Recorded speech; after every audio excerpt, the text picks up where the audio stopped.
right. Good evening. The time is now 6:30 p.m. on Monday, October 16th, 2023. I call this meeting of the Lexington Select Board to order. This meeting is being conducted in a hybrid format via the application Zoom, allowing remote public participation for those portions of the meeting that will have public participation. All members of the board are present in person, so we will be voting by voice. Members of the public can view and participate in the meeting from their computer or tablet by clicking on the link provided with the meeting agenda. As tonight's meeting is a working session, we will not be taking public comment except on a few items, and I will identify those as we go. Please note that this meeting is being recorded. Further, this evening's meeting is being broadcast live and archived by Lex Media for future on-demand viewing. All supporting materials that have been provided to members of this body are available on the town's website unless otherwise noted. As we are in person, I'll introduce the members of the board. Members of the board, I am Joe Pato, the board chair, and sitting on my right is Vice Chair Susie Barry. On her right is Jill Hay. Sitting on my left is Doug Lucente, and on his left is Mark Sandine. Joining us from staff tonight is Jim Malloy, the town manager, Kelly Axtell, deputy town manager, and we will identify members of the staff as we go. Also joining us remotely is Kim Katzenbach, the select board executive clerk. Tonight's meeting is a working session of the board, and we will not be taking general public comments. Before we start our meeting, I would like to remind all participants that we are neighbors and are working together for the best interest of the town. I ask that all comments be made with civility and respect and without casting aspersions or reference to motives. When it is time to have public comment, remote attendees who have dialed in by telephone should press *9 to be recognized or click on the raise hand button if using the Zoom application. For all public participants, when you are recognized to speak, please state your name, address, and any relevant board or committee affiliation. Tonight, I will be using the Zoom timer feature to display the remaining time for a speaker. This is a 2-minute countdown timer. When the timer reaches 0, I will interrupt and allow the speaker to finish their sentence. So tonight, we'll move immediately to our consent agenda. We have 3 items on this evening's consent agenda: to approve and sign proclamations for the Domestic Violence Awareness Month and Dyslexia Awareness Month, to amend and sign easements for K. Tiffany Way, Definitive Subdivision 109 Reed Street, and to approve the Hanscom Area Towns Committee HAT's proposed letter regarding Hanscom Field expansion. Are there any items members wish to consider individually? Seeing none, I move the consent agenda items as submitted in the agenda packet. Is there a second? Second. It's been moved and seconded. All in favor, say aye. Aye. Any opposed? None. It is unanimous. We'll move to our first item for individual consideration. And this will be a public hearing and discussion of the fiscal year 2024 water and sewer rates. Carolyn Kosnoff, the Assistant Town Manager for Finance, will be leading us through the hearing, and I open the hearing at 6:34 p.m. Ms. Kosnoff. Thank you very much. So along with your packet tonight, there were 2 attachments. The first is a presentation, which is a high-level overview that we will be walking through. There was also a very detailed memo with lots of exhibits in the back that give a lot more detail and highlights about the water rates. All this information was posted on the town's website last week. The hearing was also advertised and sent out via multiple social media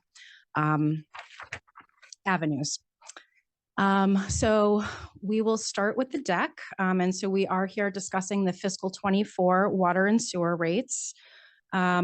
So first, we'll just start off by actually looking back to fiscal 23 and the results of both the Water Enterprise Fund and Wastewater Enterprise Fund for fiscal 23.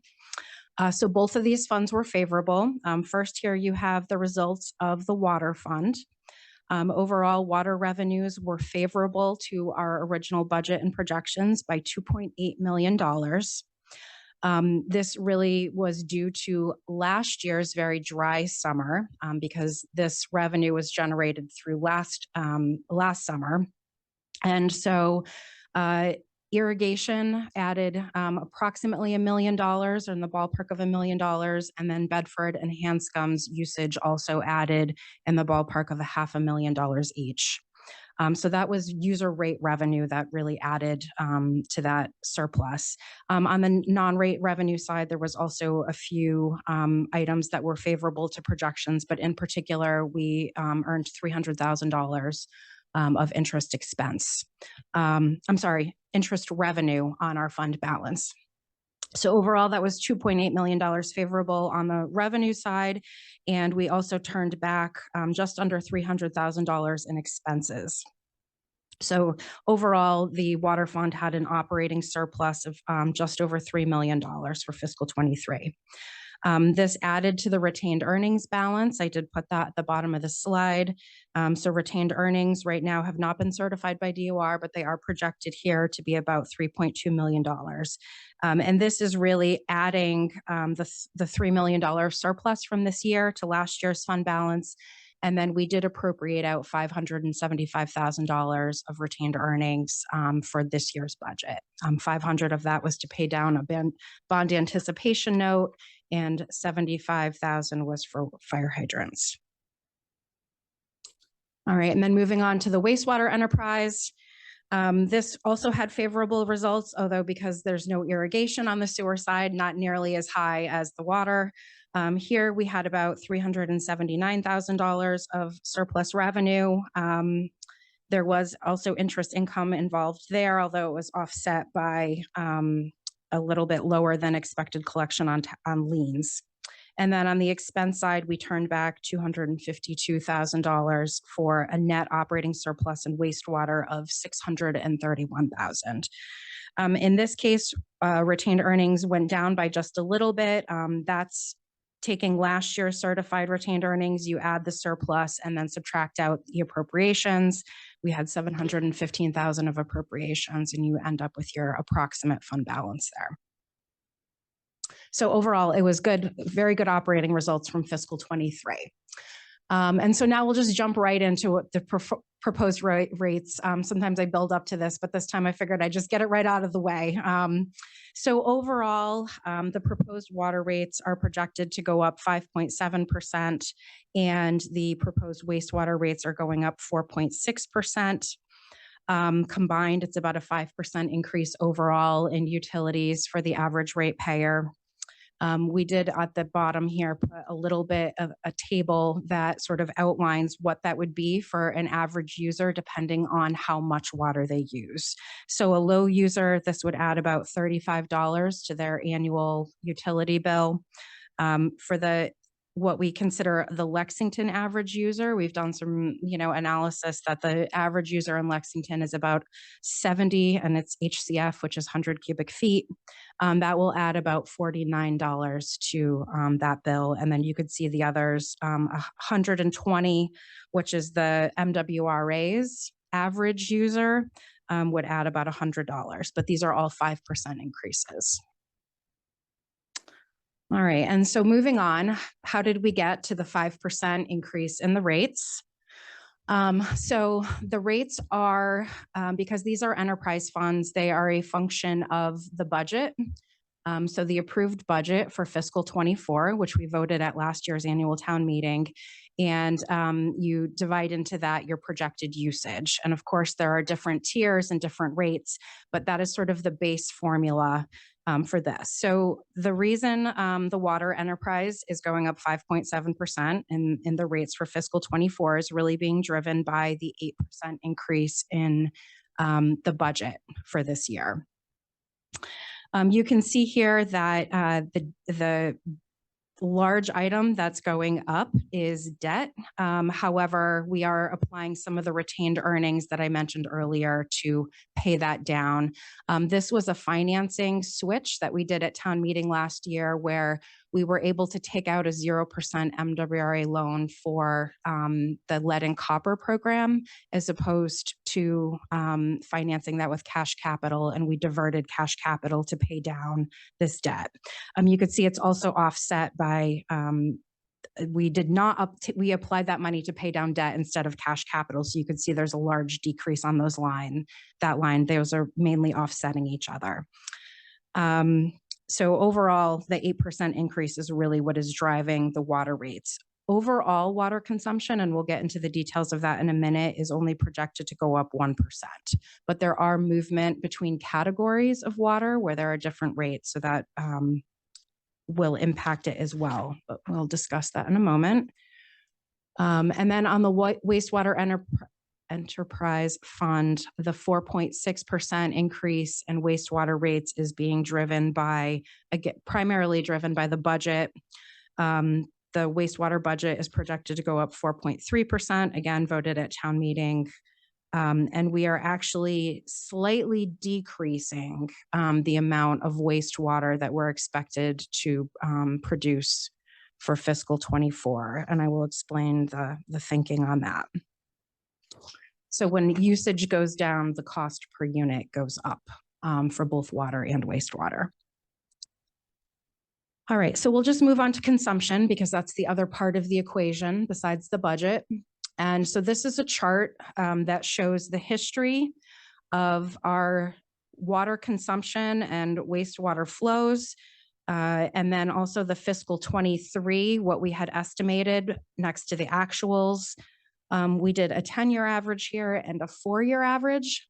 This is unusual. Usually I do a 5-year, but the fiscal 21 data really was sort of out of line with more recent trends. And so we did eliminate that.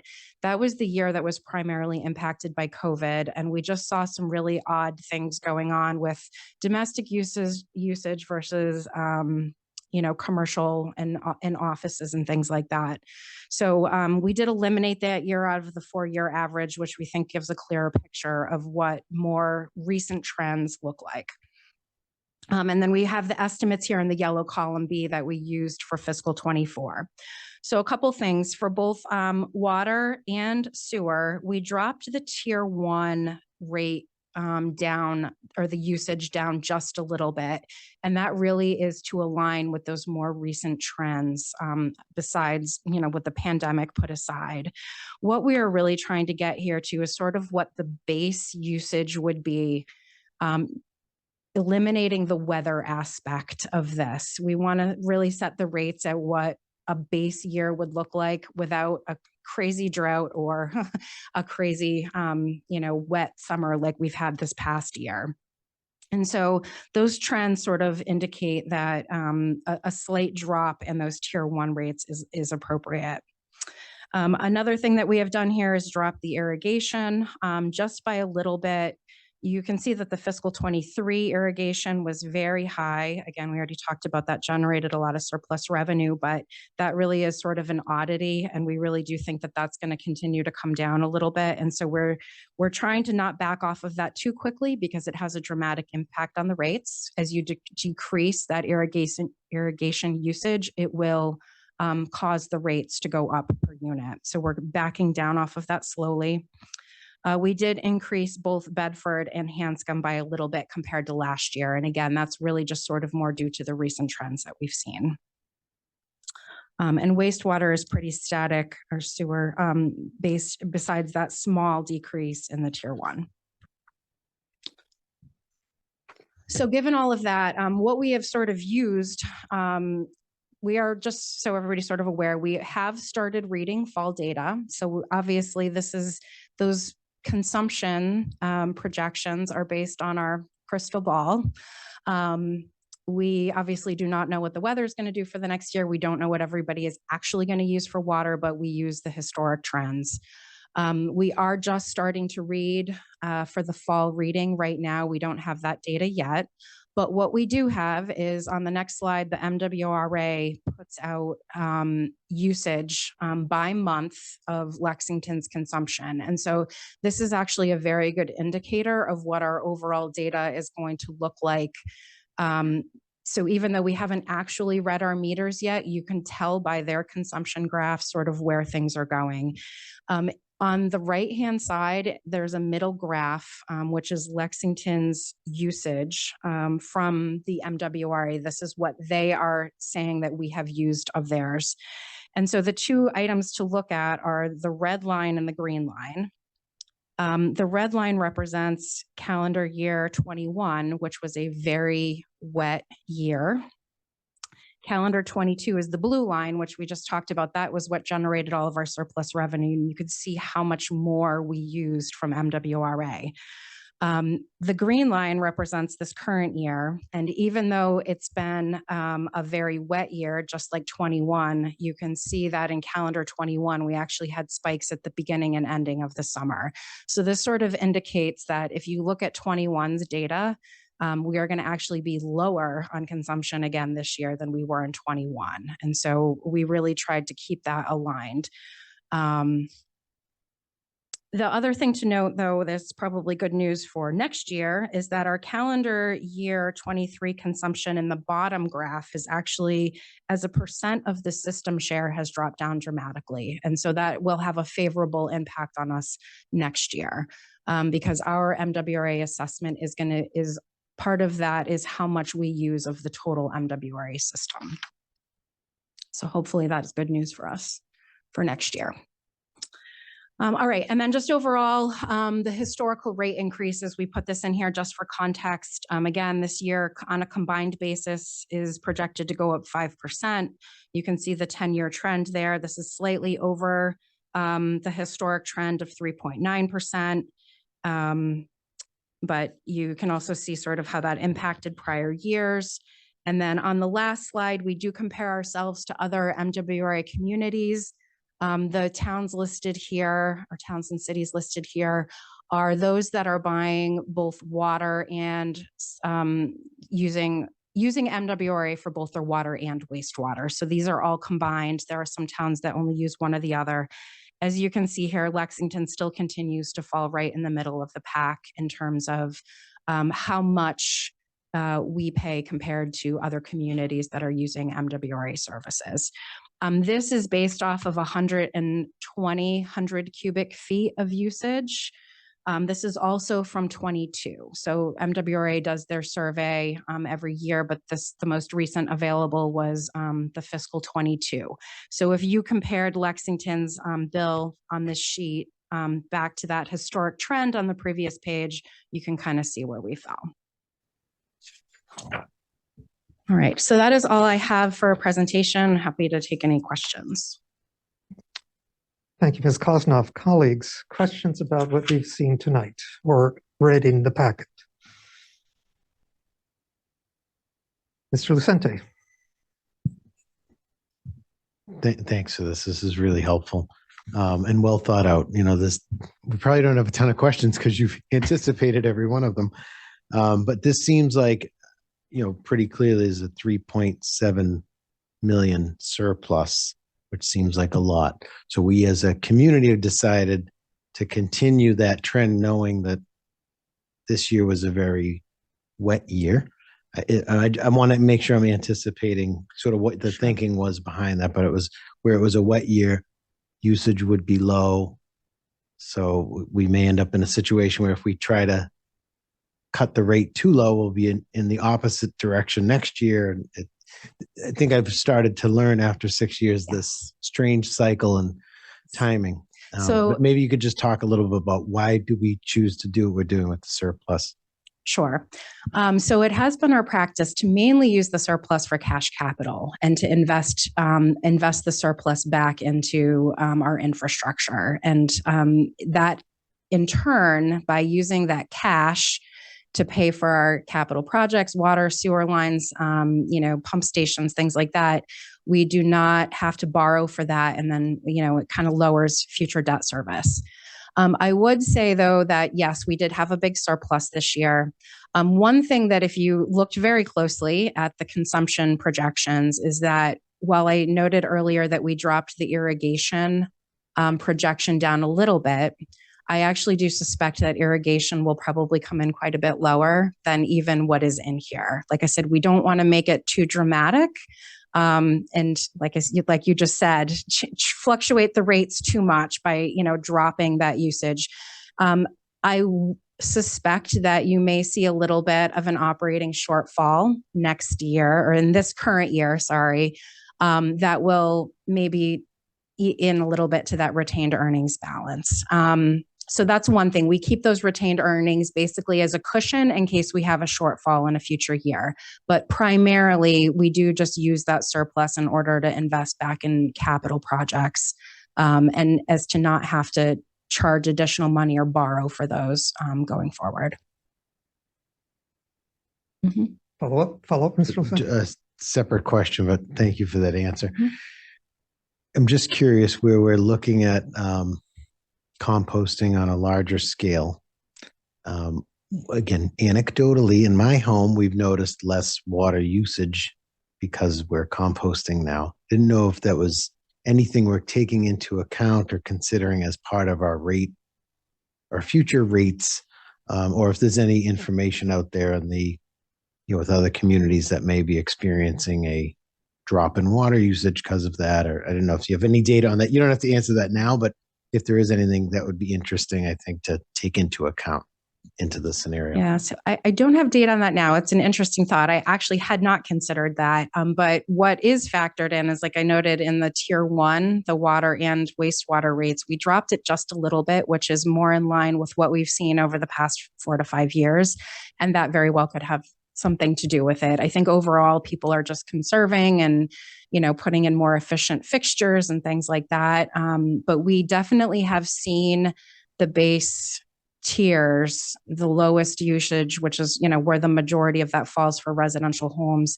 It has sort of slowly declined over the last 5 years or so. And, we're trying to account for that in here. Thank you, Mr. Pato. So a couple of questions about the water to Bedford and the VA and Lincoln Labs and Hanscom. I think it was last year we had some issues with accurate meter readings. Have those all been resolved? So yes. So new meters have been installed at Lincoln Labs and Hanscom, and they are operational, and we have several months worth of data at this point. So we feel pretty good about what has been coming out of there, and the usage over the last 4 to 5 months has definitely been more in line since those new meters have been installed with what we had expected. There was an interim period where we were billing Hanscom based off of their internal meters. So they have their own meters on site. When ours were non-operational, we were pulling data from their meters and billing them based on that. There is still a catch-up payment from prior to that we are still working out with them. But that doesn't really have any impact on the current rates. At some point, if there's a catch-up payment, it will add to our retained earnings balance, but it doesn't really have any impact on what the rates are here.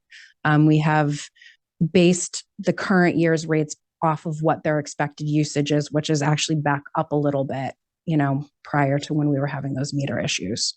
Okay. And then just looking at the VA history, it seems like they were pretty high and then COVID hit and they went down, which is interesting that they went down because they were still there and still working and still operating. And now it seems to be coming back, but it doesn't seem to be back where it was. I didn't know if that might be a meter issue, if someone's looked at that.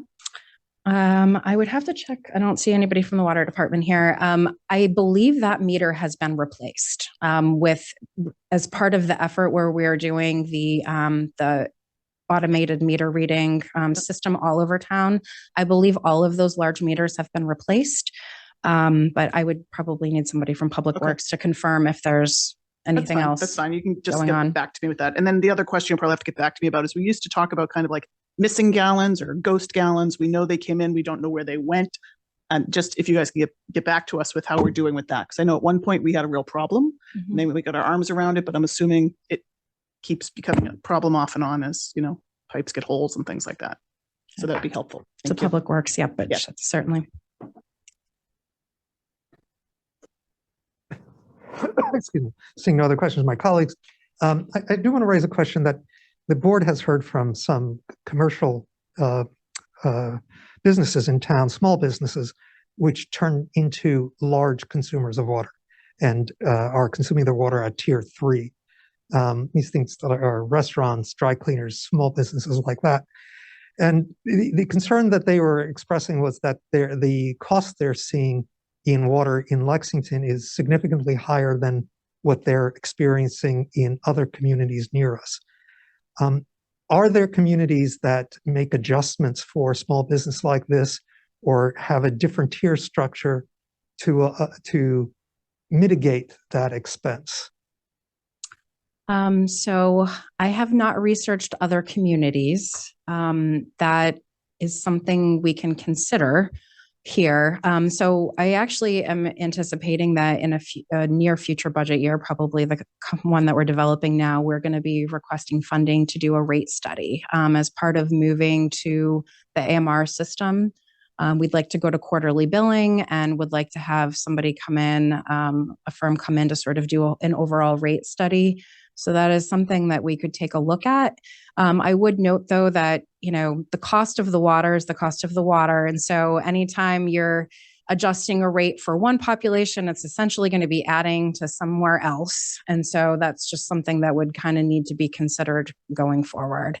We can certainly do some research to see if other communities have a separate commercial. Mr. Malloy. And just to add on to that, one of the reasons why we have a rate structure like we do is both the US EPA and the Mass DEP strongly encourage communities to have a rate structure that disencourages water waste. And so the more water you use, the more you pay per gallon or cubic foot, in order to encourage people to put in water conservation measures.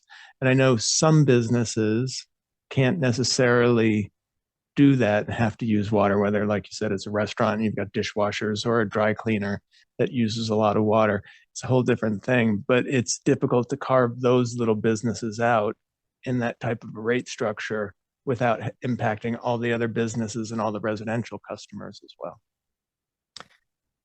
Right, I understand, though I would like to see, if there is any parallel community that has something in place. I do worry about the disincentive from a financial perspective for those businesses to be in town, and worry about crossing a Rubicon and getting to the point where they can't afford to continue. All the while recognizing we're playing a zero-sum game here. Right? It's push the balloon in one place, it pops out somewhere else. But this has been a request that's been coming to us for over 9 months, and I'd like to understand if there is any reasonable way of addressing it, or if there isn't, and if not, then it's the cost of doing business in the town. I had a second question. And I lost it. So check with my colleagues, see if they have anything else. Mr. Sandin. Ms. Berry asked my questions. Thank you for giving me that half a second. But I'm going to, since this is a public hearing, Ms. Hay, did you have something? So this is a public hearing, and I will open it up to public comment now, both in the room and online. If you are online, please raise your hand using Zoom, or use *9 if you've called in. Just getting that view. Currently, there's nobody online. If you're in the room, if you would stand by the microphone, I would see that there's somebody looking to speak.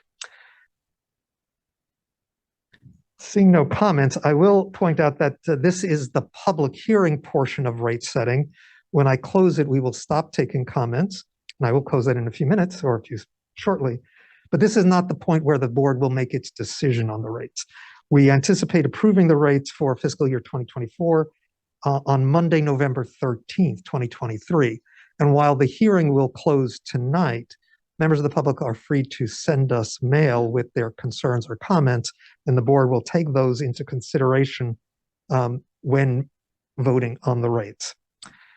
So seeing no one else prompted to make a comment, I will close this hearing at 7 p.m. And we will move on to our next item. Thank you, Ms. Kosnoff. So item number 2 on our agenda is a presentation on the Cary Memorial Library project design development to construction documents for the children's room renovation, also known as CHIRP. Presenting tonight is Mr.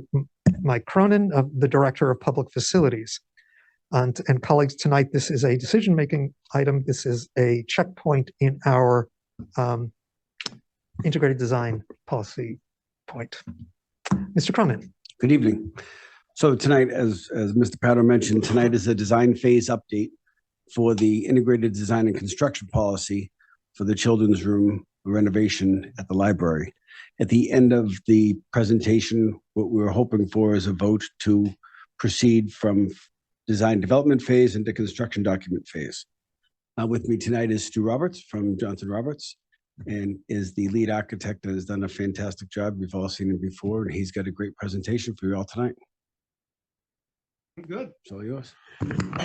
So we'll take we can advance to the next slide.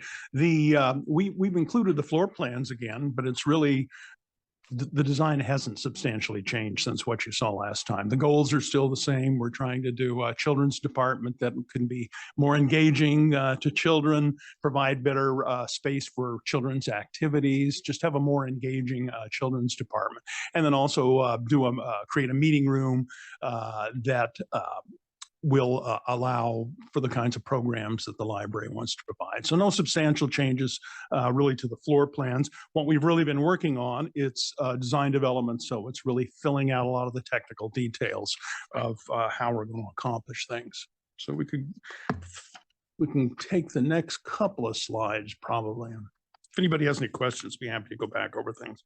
But the goals are the same, basic design's the same.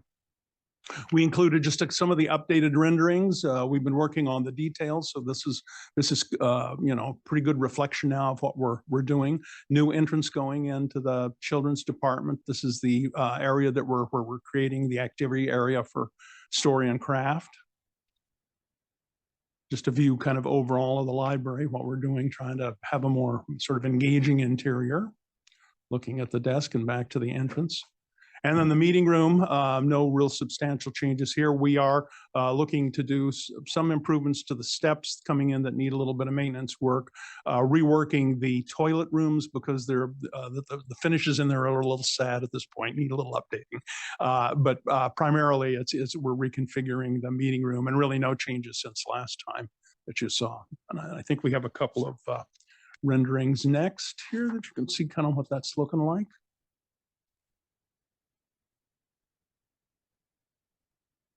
Yeah, just a couple of views of what we have. Meeting room, you can see. Now, one of the things that we've been working on is working on the details for the HVAC system.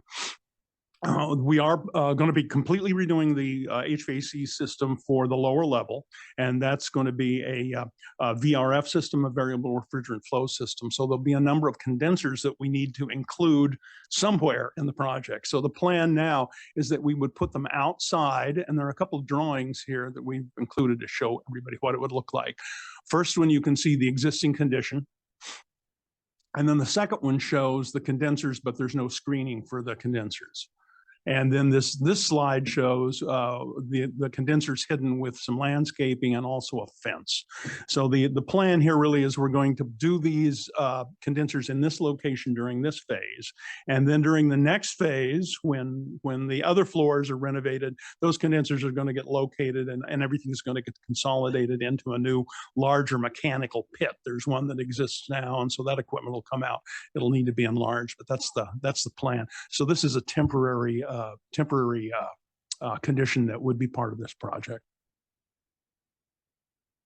Sustainability goals, those are really haven't changed since last time. This is an interiors project, so whenever we have the possibility to do something that meets the town's sustainability goals, we're doing that. Obviously, a big part of the project is doing a much more efficient mechanical system. We're doing more efficient water. We're looking at all the kinds of materials that we're using in the project, trying to really comply with all the guidelines. So next, we take a look at the estimate. this slide just shows the comparison of where we were in the schematic design and where we are now with the design development. The project has gone up a little bit. If you dig into the details of the estimate, primarily that's those increases were in the mechanical and electrical systems that went up a bit. Some of the other things that have come down, we obviously are further down the road, so some of the design contingencies come down a little bit. Escalation has come down a little bit in the project because we're closer to the time that we would build the project. But we're up, I would say we're up about $500,000 from where we were last time. This slide, though, also includes sort of where all the funding for the project is coming in from. And my understanding is that the anticipated gift that the library is going to contribute has, that number has gone up a little bit. We also included the money that was included for the study, which we had previously done, and some other funding in it, so that the balance of funding needed is about $4.6 million. And then finally, just the schedule. This is the schedule I think that we had presented last time. We probably lost a couple of weeks here. Our estimator took a little bit more time than what we were anticipating, but we think we're going to make that up. And the goal is still to have the project ready to go out to bid by the end of the year. So if there are any questions, be happy to. Thank you. Just to make sure I understand, so tonight we're just providing a go-ahead as at the checkpoint. What I saw as unresolved questions for the screening for the VRF components are aesthetic choices, effectively, but you will have to go to the HDC to get a certificate of appropriateness.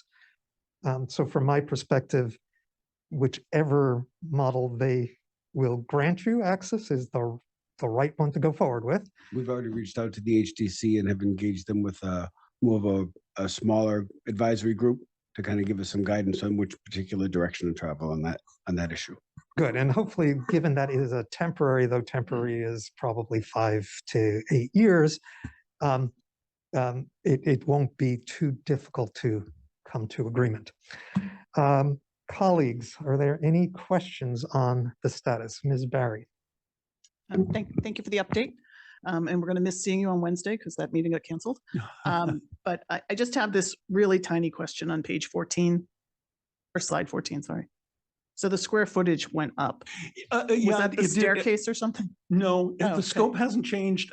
This is a funny one for the square footage, because this is sort of trying to identify the square footage of architectural renovations, even though we're really renovating the whole floor. And this number, I believe, comes from the estimator, and he must have just kind of calculated something a little bit differently. There's no real scope change. It's just a numerical. It's not really significant, but I'm like, what did you miss? I have the same reaction. It took me a little while to try to figure out what that is. Okay, thank you. So it's what you see with the estimate, I want to break down into a couple of different chunks. There's still $1 million of contingency on the screen right now, so in the budget. So as we refine the drawings and those get a little bit tighter, we'll be able to get a much better number from the estimator. So instead of guessing what they will design, they'll know what they actually designed, and they'll be able to price accordingly. I think the numbers will come back a little bit. I think the overhead profit and some of those figures there are a little bit on the high side right now. So I think we've got some conservative numbers in front of us. We'll still go through an exercise and an effort for some value engineering to make sure that there are things that we can change and tweak and make better. Specifically, the big line share of the cost here is HVAC. We know that. So if there are things that we can do to reroute things or run things a little more efficiently, we're going to look at doing those. Ms. Barry? I just want to comment, because we aren't meeting Wednesday, the trustees, that I see you did add in money for moving and storage. Yes, we did. Thank you for that. Yes. Thank you for that. Thank you for identifying it too. And Corin is working on getting some actual quotes on that too. This is an allowance that we put in. In fact, speaking of Corin, she's actually online tonight, feeling a little under the weather, but is available for any questions that we may have for her. Thank you. Mr. Lucente. Thanks for this. I just want to confirm what I heard and understood about the HVAC. It'll all move underground in a future state. Like so it'll be here for 8 whatever number of So the years. chiller pit is really the location that we'd like to do. We want to Okay. raise the height of the chiller pit from the bottom so Okay. that the pieces of equipment come somewhat flush. They'll need regular air flow. And when it's stuck way down low, it'll get kind of stuck with dead air down there. So we want to raise that pit up a little bit. Okay. It'll probably need to be deepened a little bit to the east side, just a little bit, widened a little bit. Will that impact the parking area at all We don't anticipate parking to be an issue in the when we do future? that project. Okay. We I also asked anticipate the because equipment to change a little bit by Yeah. then as well. I asked because the center committee just had a presentation on the Totally understand. parking lot redo for that, for the library parking. And if you're looking for preferences on the screening, I like the natural screening versus a fence, if my personal opinion matters. Thank you, Mr. Lucente. Ms. Hay. Just to follow up on that for one moment, I understand that it will in fact be temporary. I understand, but at the same time, we're putting this effort into improving the meeting room, and it does look from your schematics like it's going to block all of those windows, which will then make that a much darker space. If you look, all those if you go back on the slide. Yes, if we had a site plan, they actually are Yeah. not located, there's a kind of ramp, and they're further down next to the ramp, not in front of the meeting room. So if they're blocking any windows, it's like the mechanical spaces that are back Okay. in there. So yeah, we were definitely concerned about that when we did the layout, not wanting to block those windows. That's just the way I think it looks in that perspective, because it's, Okay, you're thank looking at it you. at an angle. That's helpful. Not that I want the staff to be sitting in the dark either. Yeah, Just yeah. let me make that clear. Thank you. Please speak to Mike. Mr. Sandin. So thank you. I've had the pleasure of seeing this presentation many times, and I want to thank you for your efforts of going to many stakeholder meetings on this. So and for listening very carefully. So my question is, what are the big changes that have occurred since the last time you presented to us here? Taking into account these stakeholder feedback. So I would say there have not been any very big changes. There have been minor things. I think we've changed some of the storage cabinets around a little bit based on what input that we got from the library staff. There may have been some minor tweaks to furnishings layouts. I think we added a janitor's closet back in that somehow had come out, but it's pretty much the same thing. Because it was also reviewed pretty carefully in the previous phase. So very close to what we had before. So thank you. Janitor's closet sounds like the missing 110 square feet. They wish. Thank you. So seeing no other comments, I do have one member of the public online, and I will recognize Mr. McGaw. And we have some members of the public coming to the mic in the room. So Mr. McGaw. Thank you, Mr. Chair. Bridger McGaw, Precinct 6 Town Meeting and Vice Chair of the Economic Development Committee. Thank you very much for the presentation. Could you just remind me what square footage of the library would move to a temporary situation while this project was going on?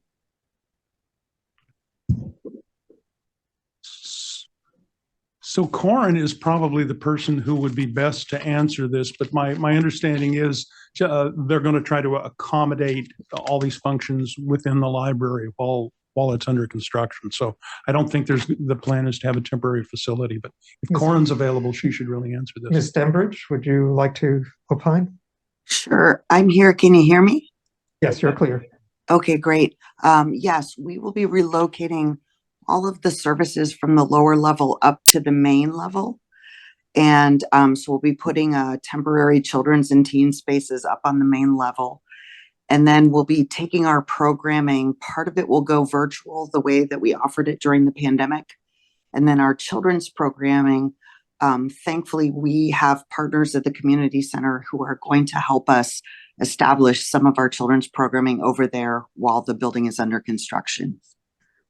Excellent. Thank you, Ms. Thank you very Denbridge. much. I appreciate the comment. I hope you feel better. No further questions. Thanks. Thank you. And we will go in the room. Will the speaker identify themselves? Bob Pressman, member of the CPC for myself. So this is a project to modernize 2004 modern elements of Cary Library. In March 2023, CEC told town meeting in their 5-year capital plan, they had an amount of 5.5 million. And as indicated in the 2 months since this was last here, there's an increase of more than $500,000 with a new estimate, which might be more or less. And on the on the page of the current presentation, there's a balance shown of money needed of $4.6 million. So I would like to ask if it's planned if there's a plan to make a request to CPC for money for this project this year, and if so, in what amount? Mr. Malloy? I believe that is the plan, to make a request to CPC, but I don't have the exact amount. I believe it's either the 4.6 or the previous number. Corin might be able to answer that. So when Ms. Kosnow? I don't know.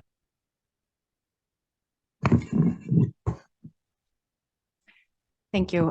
So what I would just say at this point, we just got all of our fiscal 25 capital requests together last Friday.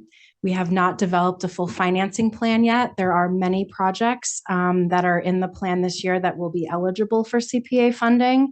And so the town is still in the process of determining how we want to fit those projects in with our general fund funds and CPA funds. And so we're still coming up with a financing plan. So we do not have an amount, but yes, this project was deemed eligible, and we do, it is a potential that it will have a request.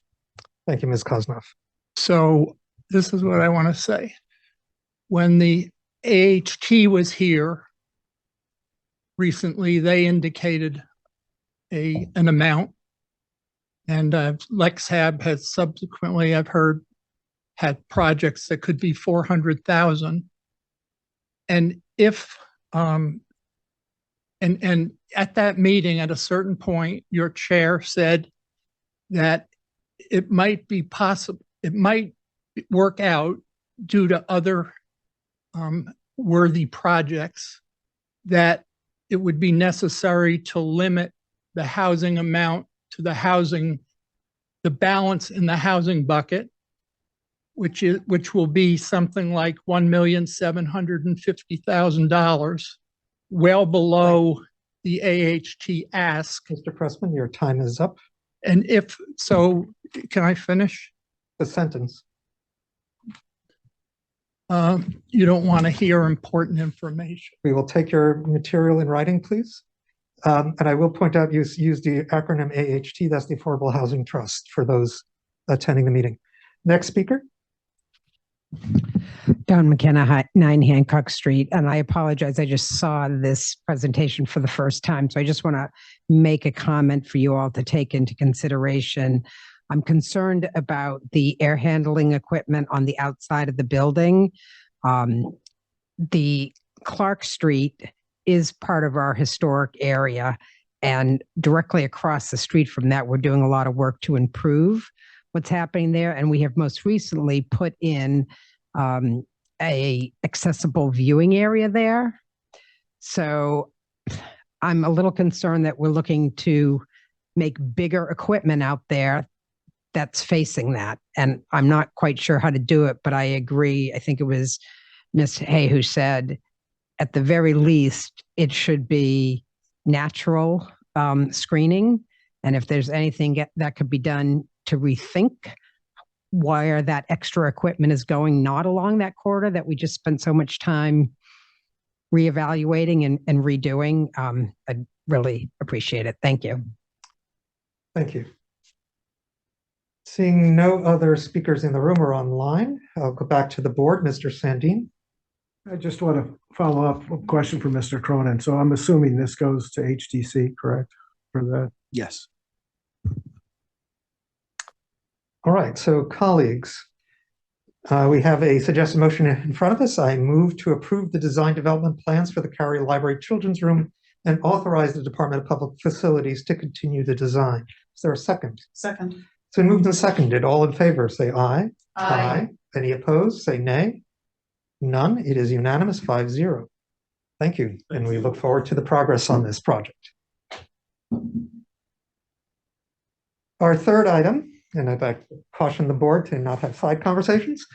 Our third item is for a select board work session on Resilient Lexington, of the Climate Action Plan and Resilience Plan discussion on the implementation for those plans.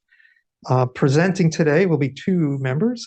Maggie Peard, our Sustainability and Resilience Officer, will be walking through the bulk of the presentation, and then Mr. Todd Rhodes, a Sustainable Lexington Committee member, will be presenting a portion on the closing the Massachusetts solar gap, a solar need and potential analysis outlining considerations for Lexington.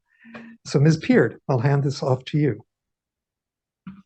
Excellent. Thank you. Maggie Peard here, Sustainability and Resilience Officer, and I'm here to present the most up-to-date, hopefully final version of the Resilient Lexington Plan, which is the town's climate action and resilience plan, in the hopes that the board can formally adopt the plan at a future meeting. So just a quick overview, the Climate Action and Resilience Plan really aims to build off of past and ongoing work in town to create a work plan for achieving a more sustainable future. And it is focused on creating an updated roadmap to achieve net zero emissions by 2050, which is in line with the state's climate goals. And this plan is coming after the Sustainable Action Plan and the Getting to Net Zero Plan. And it has aimed to incorporate actions from those plans and kind of become the leading plan in these efforts. So one of the items appendix is kind of shows a crosswalk of how the Getting to Net Zero plan has been incorporated into this plan. And it's also focused on resilience as well. So how can we prepare Lexington for a changing climate? Just a quick overview of the process of how this plan was created. The town contracted with Kim Lundgren Associates to guide the process. KLA created a greenhouse gas inventory and did an analysis that showed what it would take to reduce our emissions to get to net zero by 2050. And kind of the central guiding piece of this planning process was a working group that was made up of town staff, committee members, and community organizations that guided the process every step of the way. So that was with setting the goals, identifying proposed actions, making sure there weren't any gaps in what we were proposing, and then ultimately developing some implementation blueprints for some of the top priority actions and ones that may be more difficult to implement, so that we kind of had a jump start once the plan was adopted to really get to work on implementation. There was also community engagement as part of this. There were presentations and focus groups with various community groups in town. There was a public survey.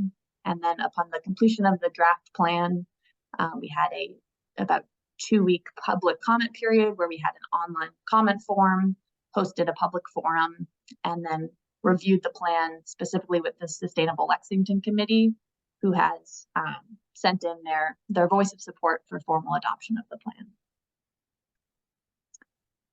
This just shows kind of some of the results.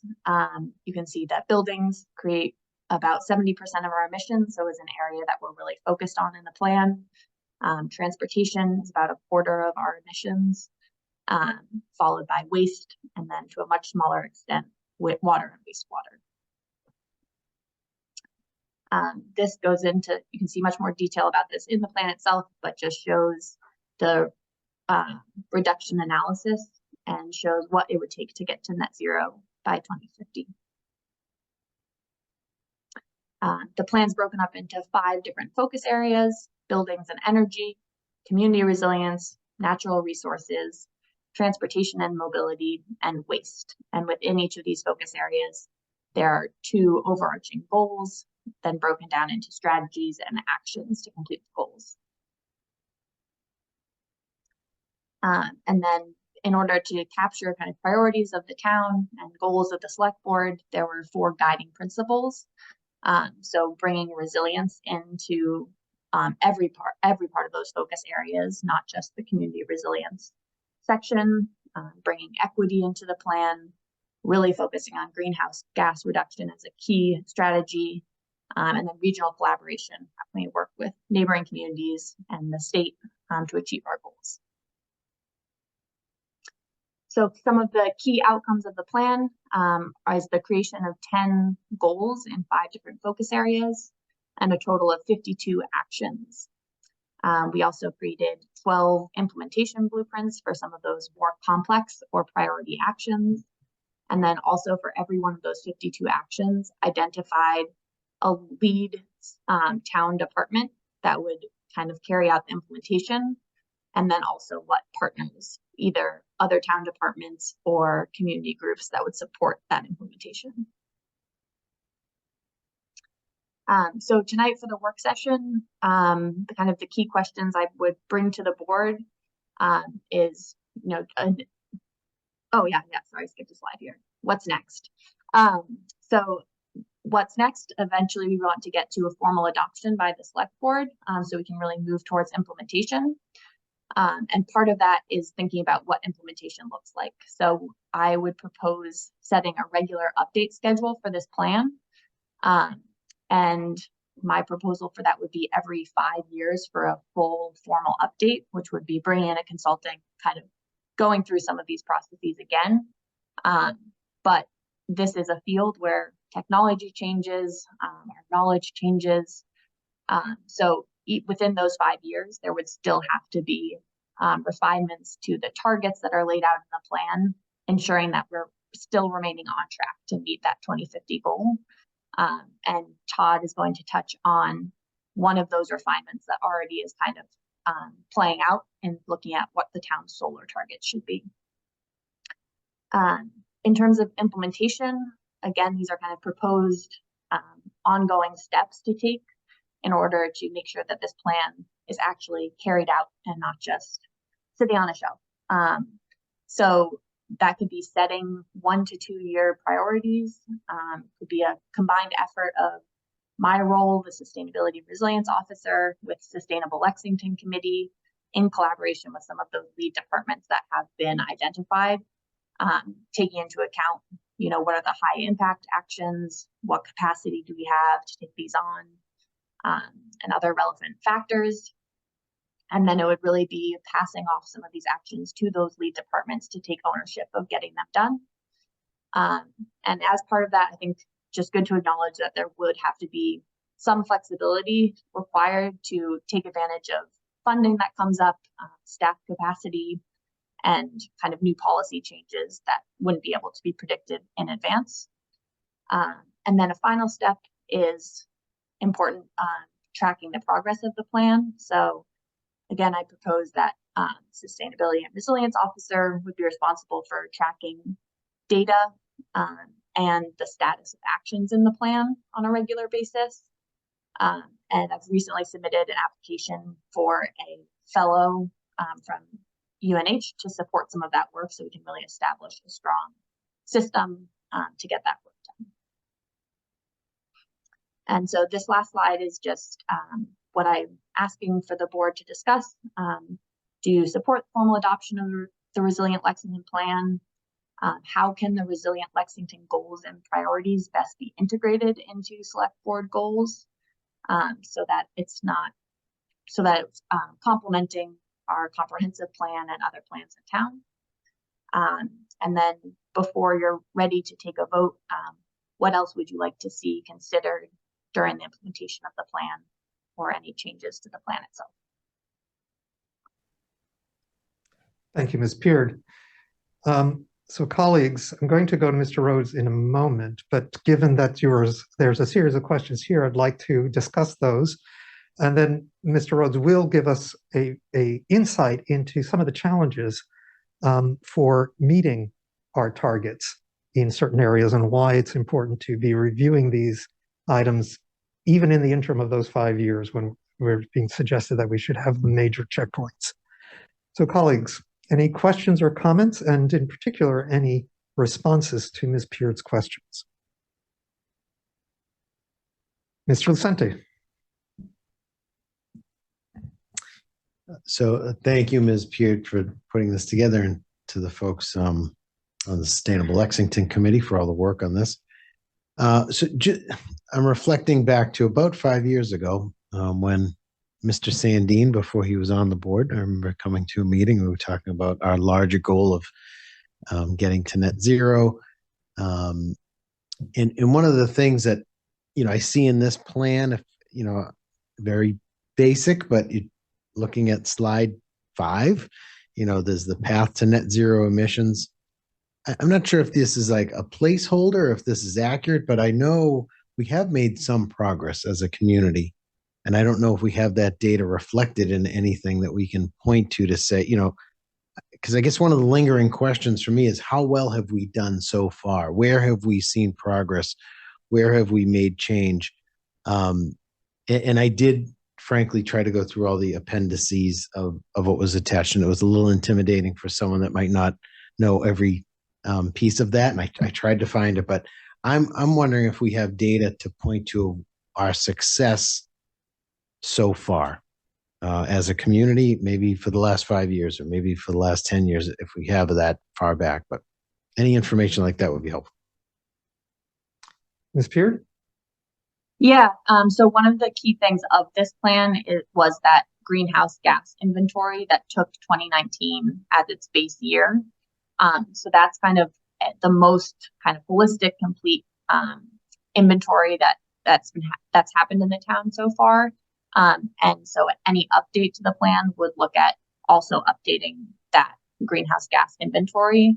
So while we could kind of go back and look at data for specific areas and get some of that information you're talking about in terms of kind of broad conclusions, that is going to get a lot easier to do with regular updates to this plan and that inventory.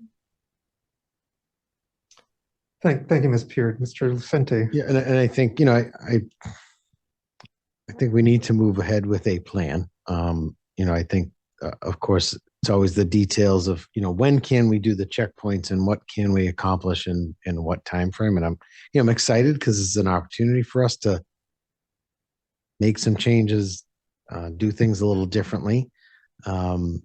And all good plans sometimes get tweaked, and we may need to tweak along the way if we can't achieve a certain goal at a certain point in time. But I'll say what I said back 5 years ago.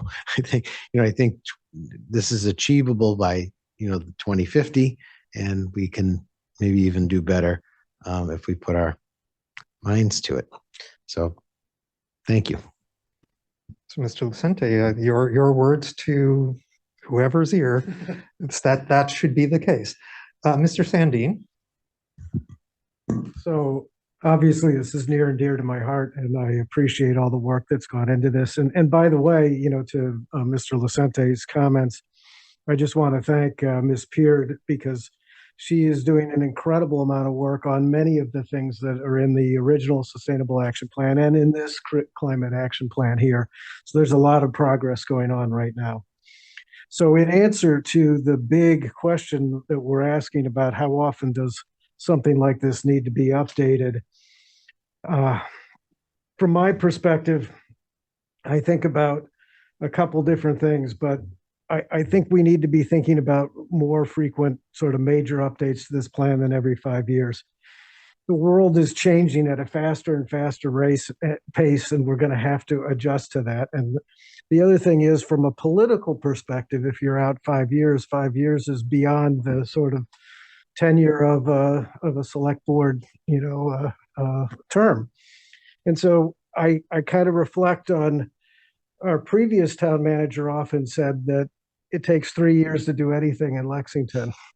And so I kind of think of a 3-year kind of time frame as a reasonable sort of time frame for accomplishing things. And I would love to see sort of annual updates on how we get there. So that I really appreciate all the work that went into this and how we're getting there. But I do think we're going to have this this world is changing fast. We're going to have to be sort of nimble on our feet if we're going to accomplish these goals. Thank you, Mr. Sandin. Ms. Barry? Thank you, Mr. Pato. So I guess my question is kind of for Mr. Malloy. As you go through these slides, we come to the part after the questions that are on the board where it talks about goals and actions. And I think it's great that you've identified all kinds of goals and assigned them to departments and all, but I'm wondering if staff or senior staff has sat down, your department heads, and looked at this and kind of said, how achievable is this given what we have now? How do we integrate it? Is this going to require more bodies? I'm kind of remembering here, you know, we've had some things go through town meeting that required a lot of extra staff work, and haven't always functioned that well. And I don't want to see us setting staff up for failure. So I'm just curious if you've had that conversation and how that would. Maggie, do you want to talk about any conversations you've had with the senior management team? Sure. Yeah. So a number of members of the senior management team were part of the working group. So they had a lot of direct feedback. And then once we had a draft of the plan, I came to a SMT meeting and we actually went action by action and confirmed the lead department there. And that meeting also led to a couple of tweaks to make sure that they felt the actions were achievable. And that being said, some of these actions may require, you know, additional staff. And so this will all be kind of part of what we're thinking through when we get to the more shorter term implementation, when something becomes a priority action to work on. Do you have a sense of how many additional staff?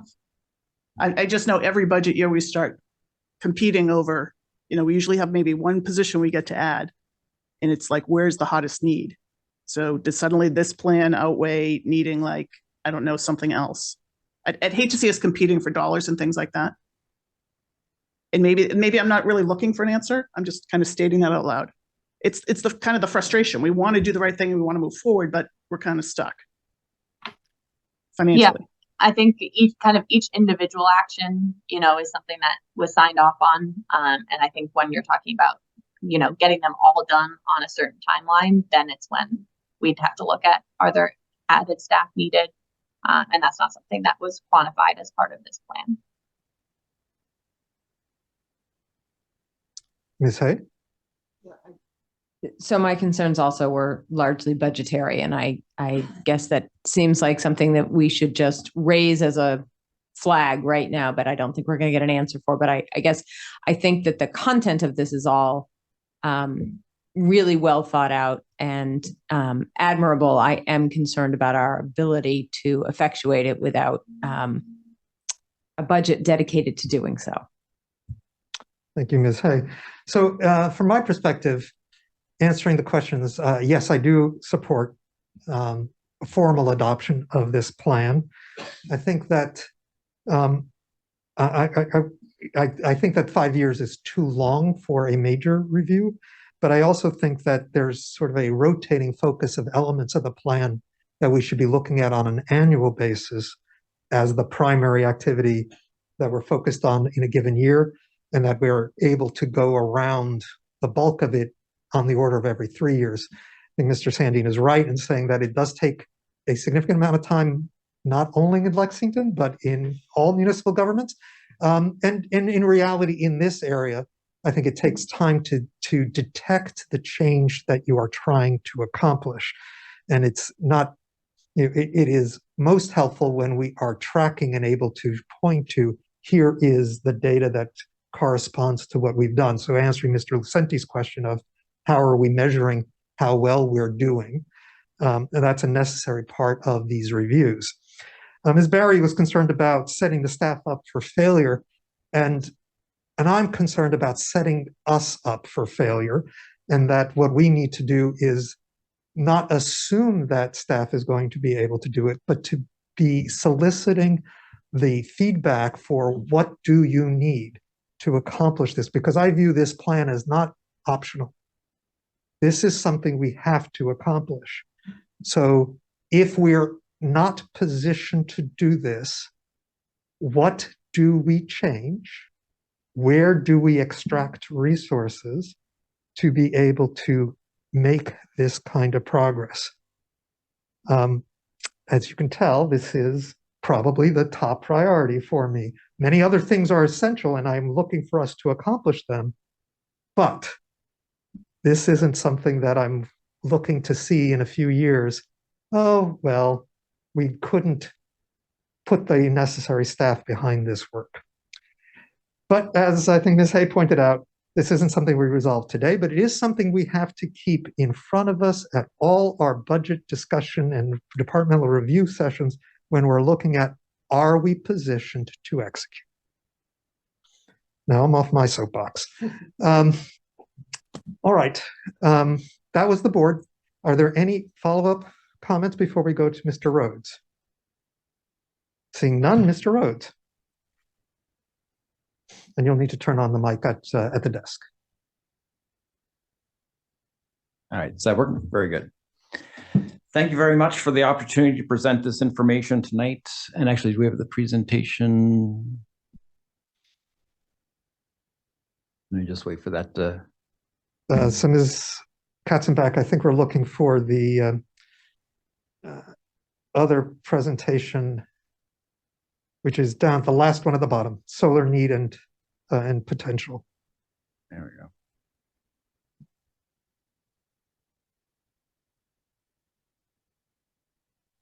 Thank you. Great. And actually, Ms. Katzenbach, also Dan Voss may be online. If you could get him as panelists in case we have questions, that would be helpful too. Okay. Thank you again for the opportunity to present this information tonight about the need and potential for solar energy in Lexington. As Ms. Peard just presented, the Resilient Lexington Plan provides an excellent framework for addressing sustainability and resilience issues in town. And as she commented, the goals and targets in the plan will need to be reassessed regularly, particularly in the first few years. One of these areas currently being assessed is solar installations. In parallel with the town's development of the Resilient Lexington Plan, the Sustainable Lexington Committee has been looking into the need for and potential for solar energy installations in town. The objective of tonight's presentation is to share with the board the information developed so far and begin a conversation about what targets are appropriate for Lexington and what actions we should consider going forward. Once targets and actions are agreed on, they should be included in a future update of the Resilient Lexington Plan. Tonight, we are only asking the board for feedback on the information provided. With that feedback, we hope to return to a future board meeting with recommended actions. I know that time is short this evening, so I'll review this material rapidly. We'll just focus on the key information with several slides in the presentation. So with that, let's go to slide 3. Good, great. The state is projecting that solar energy, along with battery storage, will need to contribute about 1/3 of the electricity mix in the year 2050. At that time, all building and transportation energy is expected to have been converted to electricity. This plan raises several questions for Lexington to consider. What should Lexington's share of future solar energy production and role in solar strategy development be? Where can solar be installed? What changes to town policies and bylaws are needed to support the effort? How can we influence needed changes to state laws and policies? What other types of outreach are needed? And again, the objective of this presentation is just to start a community conversation on these questions and to collect recommendations for next steps. Page 4. This slide is just to illustrate the amount of solar that 1/3 of the 2050 energy mix represents. This map shows the amount of ground mount solar that would be required if all was put in one spot, about 200 square miles. Page 5.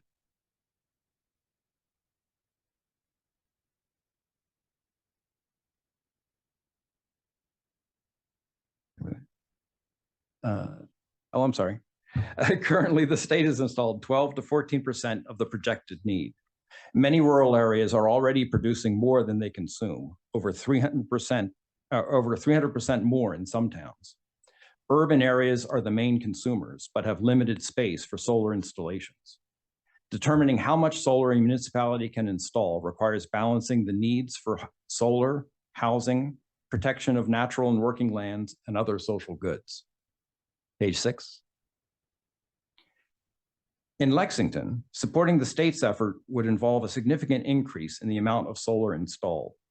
To start getting a sense of the amount of solar involved, we created 3 illustrative scenarios where solar increases from 3 to 15 times the current levels.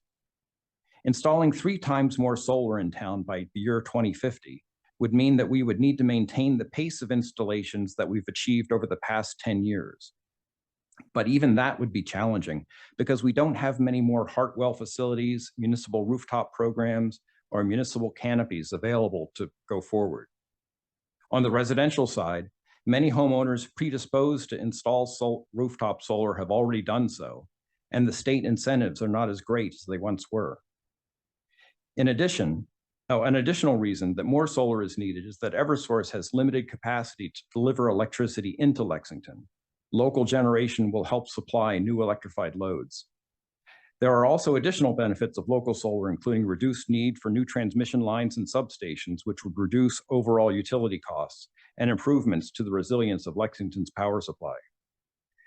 The next slide provides more detail on the scenarios, but in the interest of time, let's go to the final slide, page 8. In this call to action, we list the areas where we think additional work is needed. We look forward to coming back to the board at some point soon to address these points in more detail. With regard to Lexington's share, Lexington should determine its appropriate share of solar relative to other cities and towns, include those targets in the Resilient Lexington Plan, and track installations against those targets. Maximizing solar is very important. As the select board and town staff consider capital and other land use projects, it will be important to maximize solar along with battery storage wherever possible to avoid the need to use green space. Locations of solar installations, solar along with battery storage on impervious surfaces should be maximized, but those installations alone may not be sufficient to meet all of the scenarios presented. Solar installations in other types of areas should also be considered. Policies and bylaws. In addition to policies like the integrated building policy that call for net zero municipal buildings and maximizing solar, policies and bylaws to promote solar in the commercial and residential sectors must also be considered. State laws and land use. The town should participate in the state's development of a long-term land use strategy for implementation of the 2050 goals, particularly as it relates to municipal targets, and advocate for laws and policies that reduce the challenges of installing solar, like interconnection restrictions, incentives, and other things like that. Other outreach programs like Solarize Lexington that promote solar to residents and commercial building owners have had success in the past. A sustained effort will be needed to continue the growth in solar in Lexington. So thank you for your time this evening. Please let us know if you have any immediate comments or if you have questions you would like us to address in the future. Dan Voss, I think, is online, and Charles Hornig is available in the room. 2 members of the group that helped develop this analysis are here tonight if you have any technical questions. Thank you, Mr. Rhodes, for trying to put this complicated topic into such a brief presentation. And I appreciate that, as well as recognize that it is very difficult, but I think it's emblematic of the challenge ahead of us.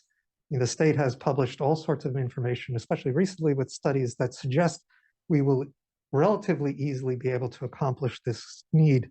But when you dig down into the details of those presentations, they make lots of assumptions that truly are infeasible.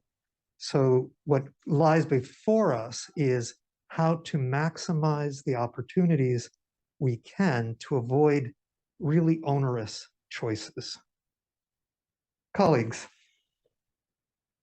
any comments? Mr. Lucente. Thank you, Mr. Rhodes, for this. And I guess one of the questions I was left when I reviewed the material left lingering with was, are there programs in other municipalities and other states that are sort of doing more public-private partnerships to try to get solar installations? Because we talk about town-owned land and where it can go. We have lots and lots of commercial land and residential land that, maybe there's some partnerships we can engage in to try to get to our goals through that methodology. And I don't know if that's been explored, if it's even come up in other areas. Yeah, we've talked about that a good bit in the Sustainable Lexington meetings. And to your point about municipal, I think we've been doing a really good job over the years on municipal, but municipal is a pretty small part of the overall town. So we're making a big impact on a small piece of the pie. It's residential, obviously, is the biggest land, owner of land in town and most of the buildings. So residential is key. We've talked a fair amount about, when we come back to you, there's several members on the committee who are very strongly interested in those kind of public, private-public partnership. What can we do to partner with commercial buildings in town to help them put solar on their impervious surfaces? So that's definitely something that is important. Any other comments from the board? Mr. Sandin? Sure. I am aware of how much effort's gone into putting this together and how much the hours and hours and hours of discussion between folks on Sustainable Lexington about these recommendations. So I really appreciate all the time and effort and for shepherding it to us here. For me, there's really sort of one sort of overarching thing that comes to my mind when I see that big yellow square that says this is how much ground mount solar we would need. And that's because we want to minimize that amount of that yellow square by putting as much as we can on our rooftops and on our parking lots. And so that's the message that comes through to me, regardless of whether we're saying our share is based on how many square feet we have in Lexington or how many people we have in Lexington or how many kilowatt hours of electricity we have in Lexington. We're going to need to put every piece of solar we can on every rooftop and every parking lot we can if we don't want to start having to negatively impact our green spaces. So that's the message I get. Thank you, Mr. Sandin. Mr. Rhodes, did you have a comment? I was just going to add to that point. And the Sustainable Lexington has been discussing this since March-ish. And even in the discussions on the police station solar canopy, residents who have participated in our meetings have, called in and saying, listen, let's try and get as much as we can here, because if not here, where is it going to go? So I think that's an important message, throughout. Thank you, Mr. Rhodes. So colleagues, I know that this was a fire hose, and the fortunate thing is you can look forward to getting more of these on a semi-regular basis. But we are running short on time, and I want to thank all of the participants for their hard work and their continued aspiration and execution. Thank you.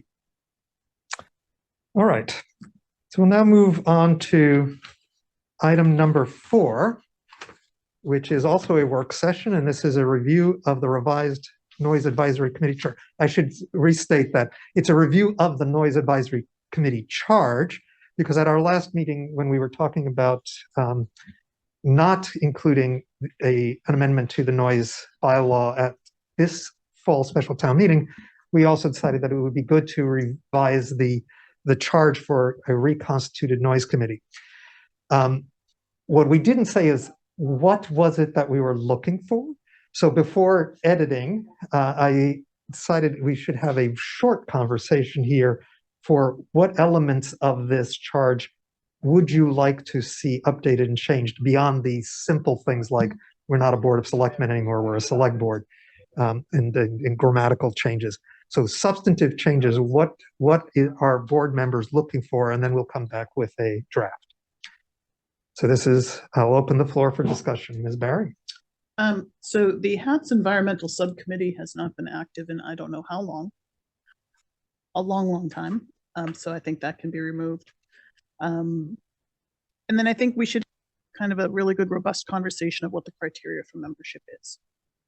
Are we just looking for 5 community members? Are we looking for a certain number of people to actually have a certain type of experience? And if there's a certain type of experience, what type of experience is it we're looking for? And are we looking for people who might represent certain sectors of town, building owners or other things like that? Thank you, Ms. Barry. Mr. Sandin. So I had the same comment, Ms. Barry, about the HATS environmental. And my suggestion was rather than remove HATS, because maybe we just say HATS or their designee. So then there's still a reflection that the noise committee was part of their original charge and still may be an important part of their charge in the future to be considering aviation noise. I do agree with Ms. Berry that we should be considering what kind of technical expertise should be. I don't think we need to have all members of the Noise Advisory Committee have technical expertise. My recollection is that when it was formed, we had a chair who was a technical expert, and when it was recently one of the last meetings of the Noise Advisory Committee had a noise scientist on the committee, and one really good noise advisory, a technical person, at least from my perspective, would be enough. Thank you, Mr. Chandine. Ms. Hay? Yeah, I think, I guess my concerns as I read it through were similar, that we are creating or reconstituting a committee that we are asking to give technical advice, recommendations. And I believe also, and of course I can't find it now while I'm looking for it, but I know I read it, that there was something in here as well about administration of the bylaw. And so I think in that, so between those sort of more technical aspects of the work, I think we want to make sure that we have people who have some experience and understanding of how those elements can be evaluated and play and how they play out. And we have had several times residents coming before us with recommendations of very technical skills. And so, again, I think Mr. Sandine is right. We don't need the entire committee to be noise scientists or whatever the technical term would be. But I think having some people with experience in the field might be helpful. Thank you, Ms. Hay. I do want to point out that I'll come to you, Ms. Lissette, in a second, that certainly from a implementation and enforcement of this bylaw is going to fall on staff. And we're not looking for this committee to be a adjudicatory or a board. And the old language sort of leads you there to part of that. And I think that needs to be removed or reference to how they collaborate with staff. And I would suggest that any collaboration really is on the advisory level for how do you interpret technical elements, but not on how do you enforce. Then I think we need to remove that language. Right. And potentially even the language about, we need to tighten up the language about what would be the purpose of their conducting site visits and public hearings. I think we need to be careful about that. Right, I agree. And again, one of the reasons why I didn't want to just do it is I wanted to make sure that it wasn't just my perspective on it. I wanted to make sure that I had a sense of the board and then we'd come back with language. Mr. Lucente? I do think it's important to keep sort of their access to information available. And if we have to put that in the charge, we should put it in the charge that, they can have access to that. They don't have to be the adjudicators of it. With that said, I do think to Ms. Barry's point, we need some balance. I think we would benefit from some balanced voices on this committee. Perhaps some of the people that are making the noise or perceived noise, because I think any bylaw change is best served for us as a community coming from a mixed set of voices. They may not all agree, but I think at least the ideas and concepts will be incorporated, hopefully, in anything that comes forward as a proposed set of changes. So that would really be one of the outcomes, and perhaps it's in the form of designated seats. That's always a challenge, I think, when we're recruiting, but it's also more challenging when we leave it sort of, we'd like people with this type of responsibility or this type of background, but then we have everybody with one type of background and we don't have that balance we're looking for.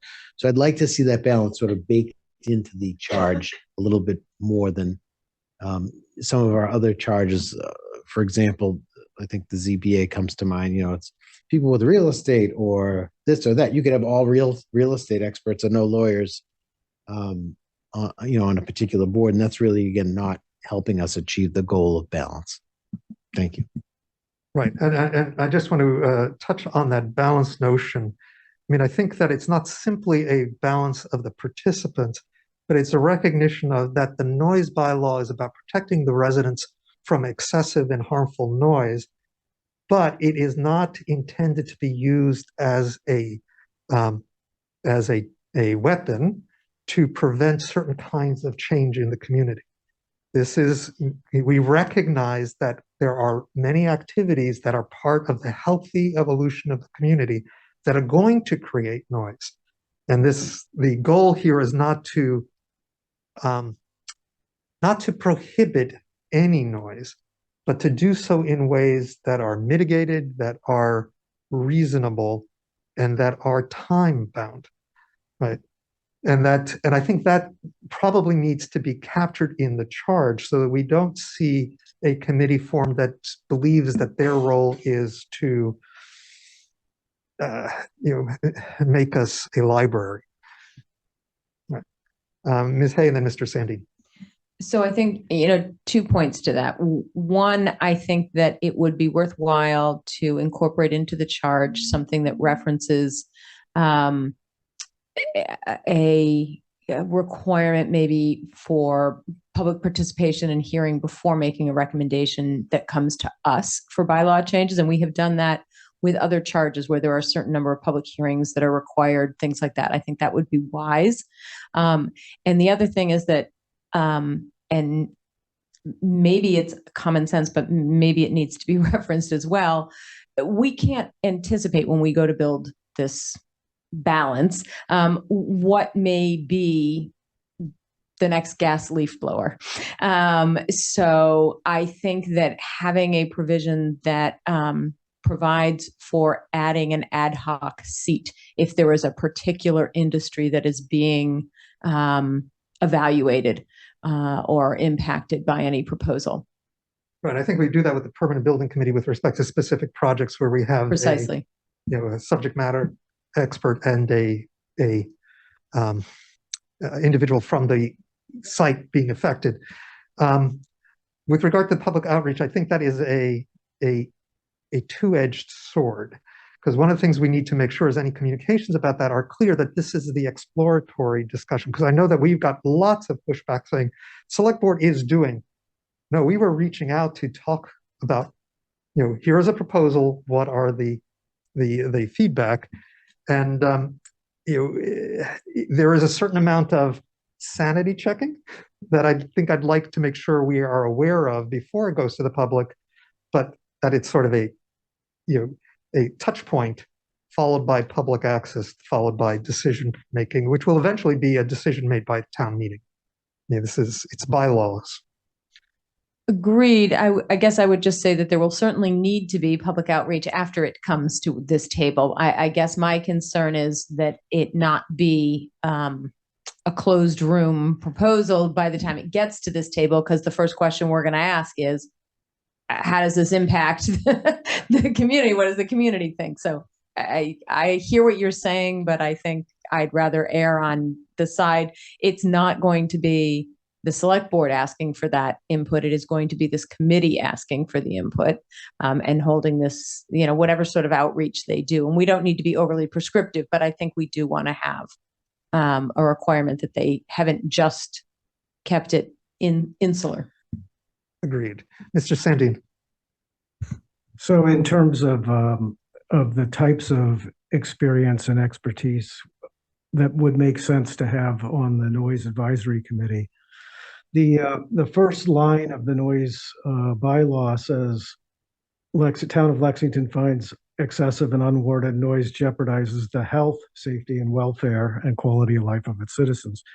Many people are thinking about noise. They're thinking of the quality of life and the annoyance of the sound. But from my perspective, it's a health issue. And so I would really like to see that we have some folks who have a health background as part of one of the criteria. There's another comment I'd like to make. It's touched on in the charge in the third paragraph, where it says the committee shall review recorded complaints. one of the things that I've observed as a result of being a liaison to the Noise Advisory Committee is that the town has sort of very disparate places where these complaints are recorded. It's often very difficult to find that information. I'm not sure how we address that. It's probably not in this charge part of the discussion, but it is something as we reform a noise advisory committee, the board should discuss is, and the town staff should discuss is how we can sort of consolidate our mechanism for tracking these complaints. Right. I think Mr. Malloy, you are going to be a necessary participant in our discussion of this as the draft comes forward, because for many reasons. But Ms. Barry, please. Okay. I was just going to recommend that we should figure out if it needs a line about staff support and which departments that would be. Does that need to be spelled out in this? We do spell that out in some charges. Right. And that's part of, I think, we'll want to discuss with Mr. Malloy on when we get to the final, as we get to final. Mr. Lucente. The number of members I'm hearing Mr. Sandine, I'm hearing, other comments at the table thinking, okay, is 5 the right number of participants on this particular board or committee, or should it be a higher number? And then also strikes me that, should we add the language that we've added to other charges that say, or the number of people serving at that given time for quorum purposes. But I also think there should be a minimum, a threshold of we don't want less than 3 people, for example, sitting on the committee. But I don't know if 7's the right number instead of 5. I know we've had trouble getting people, but I think with the new charge, and maybe more specificity about the skill sets that we're looking for, maybe 7 is realistic. Right. So, Mr. Lucente, I agree. I think what I want to do is come back with an enumeration of skill sets and then take a look at what is the critical mass for being able to go forward. And is that from permanent members of the committee, or are those the ad hoc, not ad hoc, but the fill in for particular areas? Because I do worry even 7 starts getting unruly for this kind of work. But I don't know a priori what the right number is, and I take your concern to heart. So let's come back with that sort of enumeration and then come up with what the minimum and maximum bounds would be. For me, 5 is a good starting number, and then the noise advisory committee can come back to us if they say this is not enough. Right, and I do also take Mr. Lucente's comment about how we establish quorum and how we is it a minimum set of skill sets that are present that are the quorum. All right, I think I have a lot of information here. You will not see this draft next week, but hopefully in the near future, and we'll bring it back for another session for review before we bring it out. We are advertising the committee, and we're looking for people. We have gotten a few applicants, which is great. I think we won't appoint people until we've finished this draft, but it's really good to have a pipeline of qualified applicants. Any last chance? No more comments? Thank you. We will move on to item number 5, which is special town meeting 2023-1. And just before we start that, we'll let town meeting members know that letters informing them how they access the hybrid remote portion of the meeting have gone out. And I will point out again that this is a hybrid meeting, so we will expect many members of the town meeting to be in person. The town moderator, this board, many of the boards and committees will be in person. And if we follow the spirit of what town meeting has said in the past, we're hoping that most people will be in person. However, the opportunity for those who have a need to be home for whatever reason, or on the road, not in a car, hopefully, will be able to participate effectively in this meeting.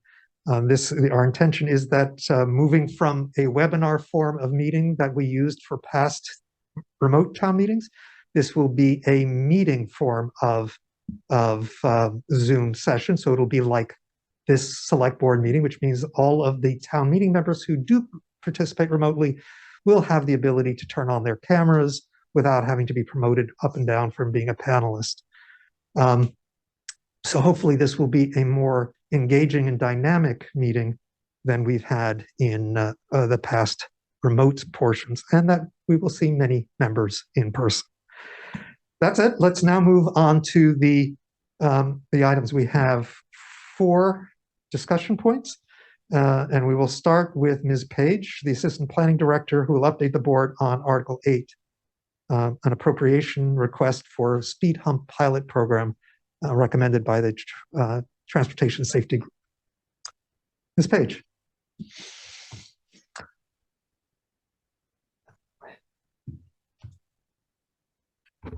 Mr. Pato?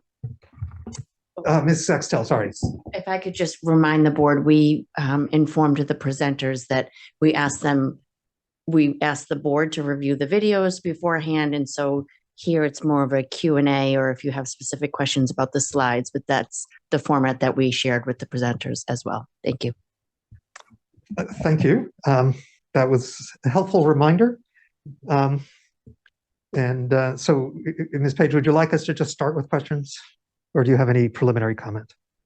No, we can start with questions. Great.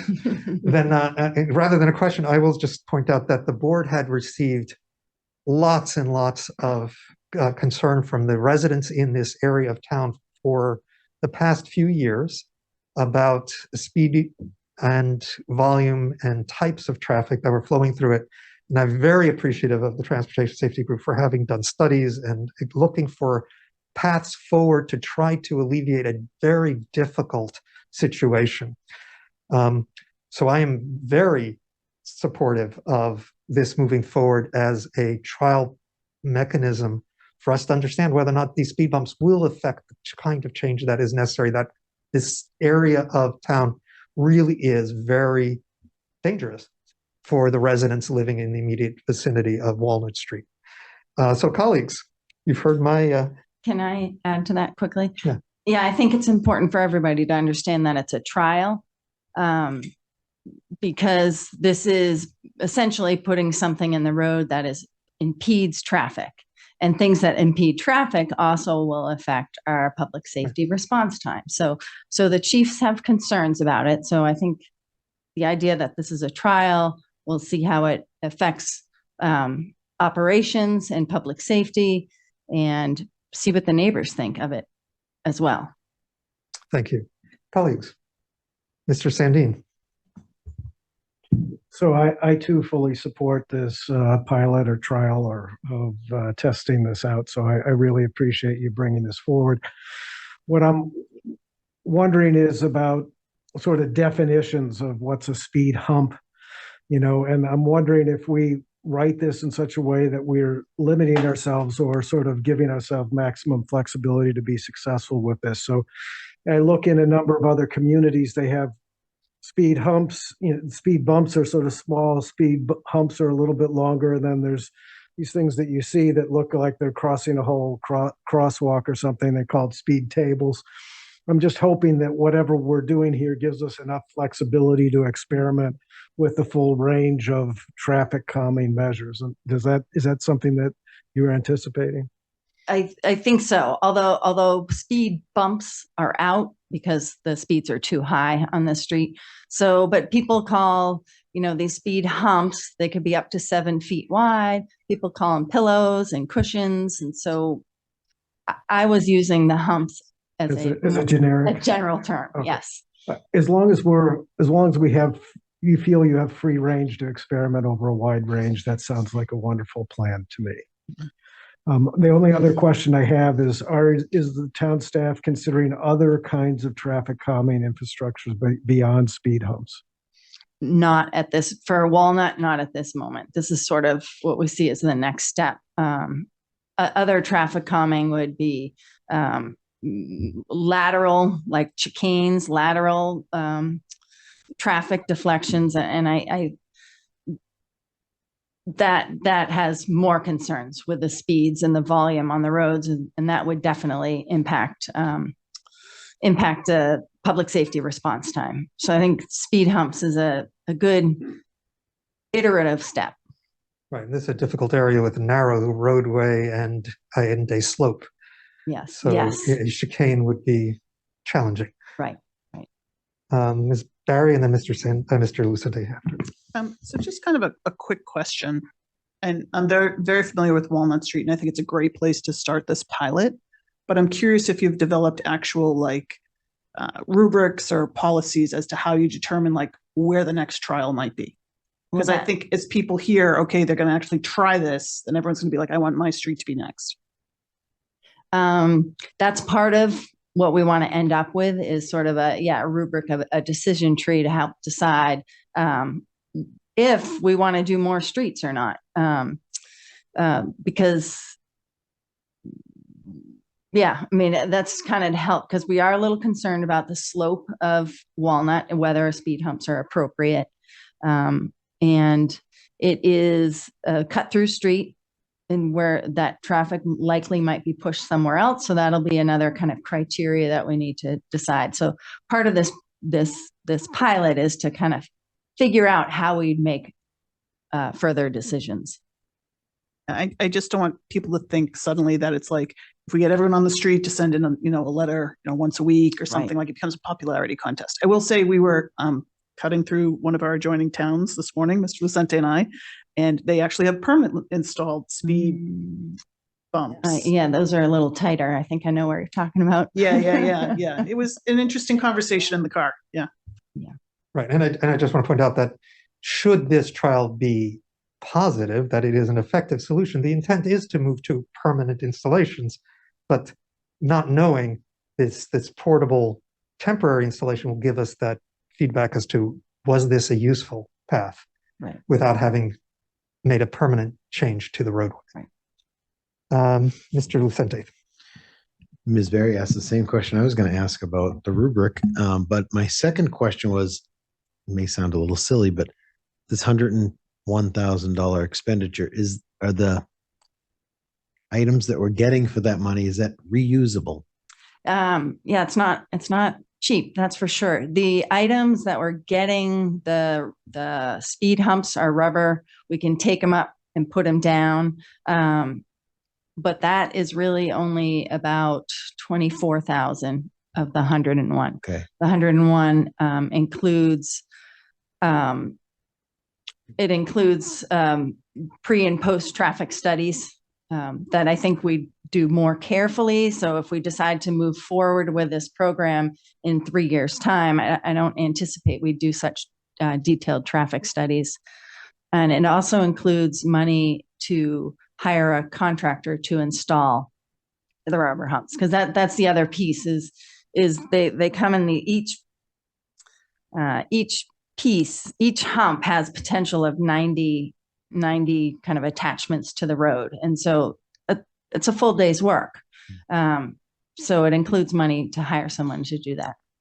And in my past experience seeing these temporary speed hump installations, if I'm thinking of these correctly, it would be helpful to understand exactly what they look like. But my experience has been that in the winter, they come out because they can't be plowed over, right? So is this also correct? Yeah, so they'll come up in the winter and then be put. The idea is to do them for 2 kind of full seasons, so that in gives us a chance to put them down. If we're finding they're not working or they're not in the right spot, we have a kind of another chance to readjust. The not good part about that is then DPW won't have the experience of handling the plows over them before they become permanent. Thank you. Any other comments? Seeing none, we will move to thank you. Thank you. And look forward to seeing this on the floor of town meeting. The second item is Srini Chipada who is a citizen petitioner who will update the select board on Article 9, which is a request to authorize a home rule petition for special legislation establishing the election of town offices using ranked choice voting. And I believe that Mr. Chipada has Chipada, thank you, has a colleague with him. So if you would both introduce yourselves, and then okay. The board has seen your video. So okay, just give us the context, and then we'll start asking questions. Okay, so I'm Srini Chipada, the sponsor of the warrant Article 9, ranked choice voting for Lexington town elections. And I'm here with Tim Jacoby from Precinct 6. He's the co-sponsor of the article. And I do have Kate Kavanagh, and I don't know if there's one more gentleman, Greg Dennis from Arlington, to join us from Water Choice, Massachusetts. First of all, I thank you for your service to the town. I greatly appreciate that. And thank you for the opportunity to speak in front of you about this article. And I'd like to especially thank Ms. Axtell for her support in this journey. So to start with, the article has been reviewed and actually created by the town legal. So the verbiage and everything is similar to Concord. I think the same legal team worked on it. And because you already have seen the presentation and you probably have seen the article, right? So I'd like to make a couple of points, and then Tim has a few points. We'll just speak about the points, and then we'd like to answer your questions. Please. Okay. So one of the, I met with Mr. Lucente and, with Barry, right? The question that was asked was like, what does this solve for Lexington, this article? And I have gone and reviewed the election history for quite a number of years after that. And I did find the issue that we are having in the town, like we sometimes have 5 candidates running for 7 seats. So it really doesn't do much, right? And most of the times I see like 7 or 8 candidates running, but it's not really solving much. But what I've also noticed is this year, in 2023 March elections, Precinct 7 has, for 7th seat, has a tie. Right. Similarly, with 100 seats for the 7th seat, 100 ballots or votes for 7th seat each. Same thing happened for the Precinct 9, 134 seats for the 7th and 8th voter getter. So the tie is normally broken by the existing town meeting members. But if there is a RCV in place, then we would go into the next choice on those ballots, and then let the voters decide, as opposed to the town meeting members. So that would be more representative than the existing system. So that's the one benefit I see. And the other point that I like to make is, 62% of the Lexingtonians, voted yes on ballot question 2 in 2020. So implementing the ranked choice voting is in line with the town's citizens' wish.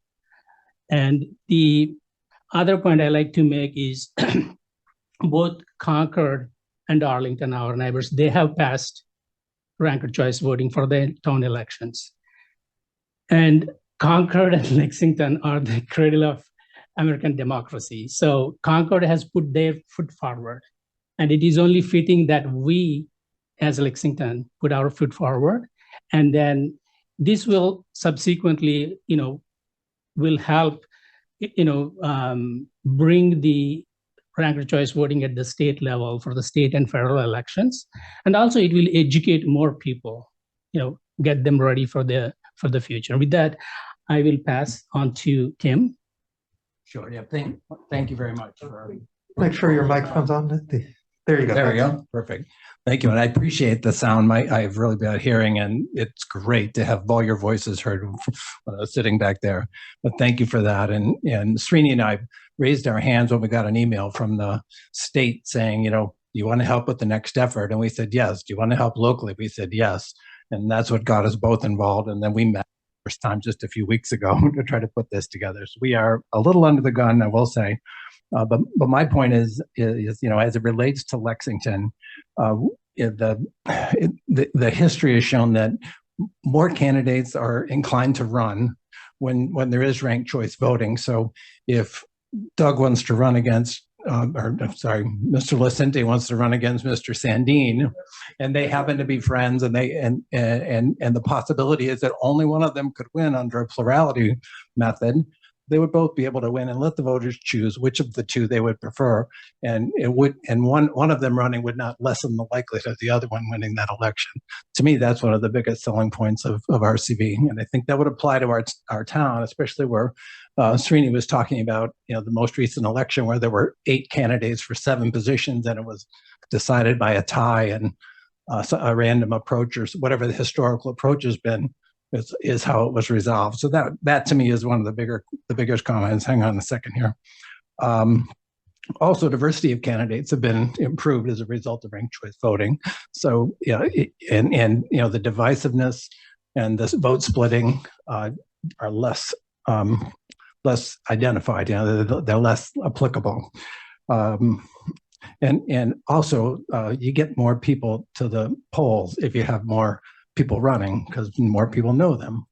And you know, so if you say that having RCV will increase the number of people running, it also will increase the number of people voting, involve more voters and a better representation of the position holders once the vote is taken.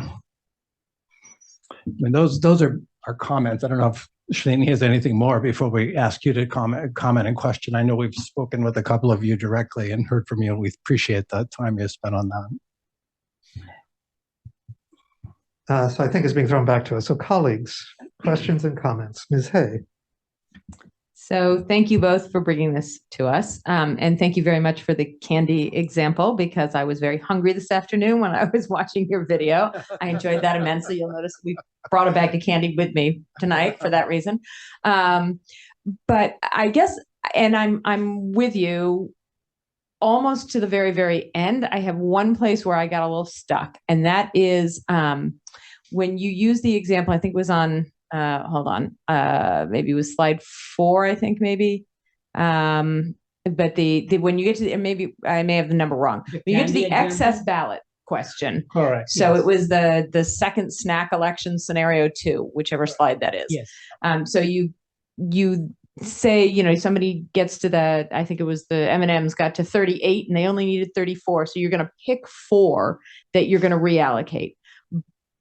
But who does that picking? And I know you said let the computer do it, but it really matters, because you could pick 1 for each, 4 for 1. It could change. You know, I looked at the way it played out in this scenario. Sorry, Kim, it wasn't. Yeah, it's when you go down to the candy. Go to 34. Sorry. No, 30. I think maybe.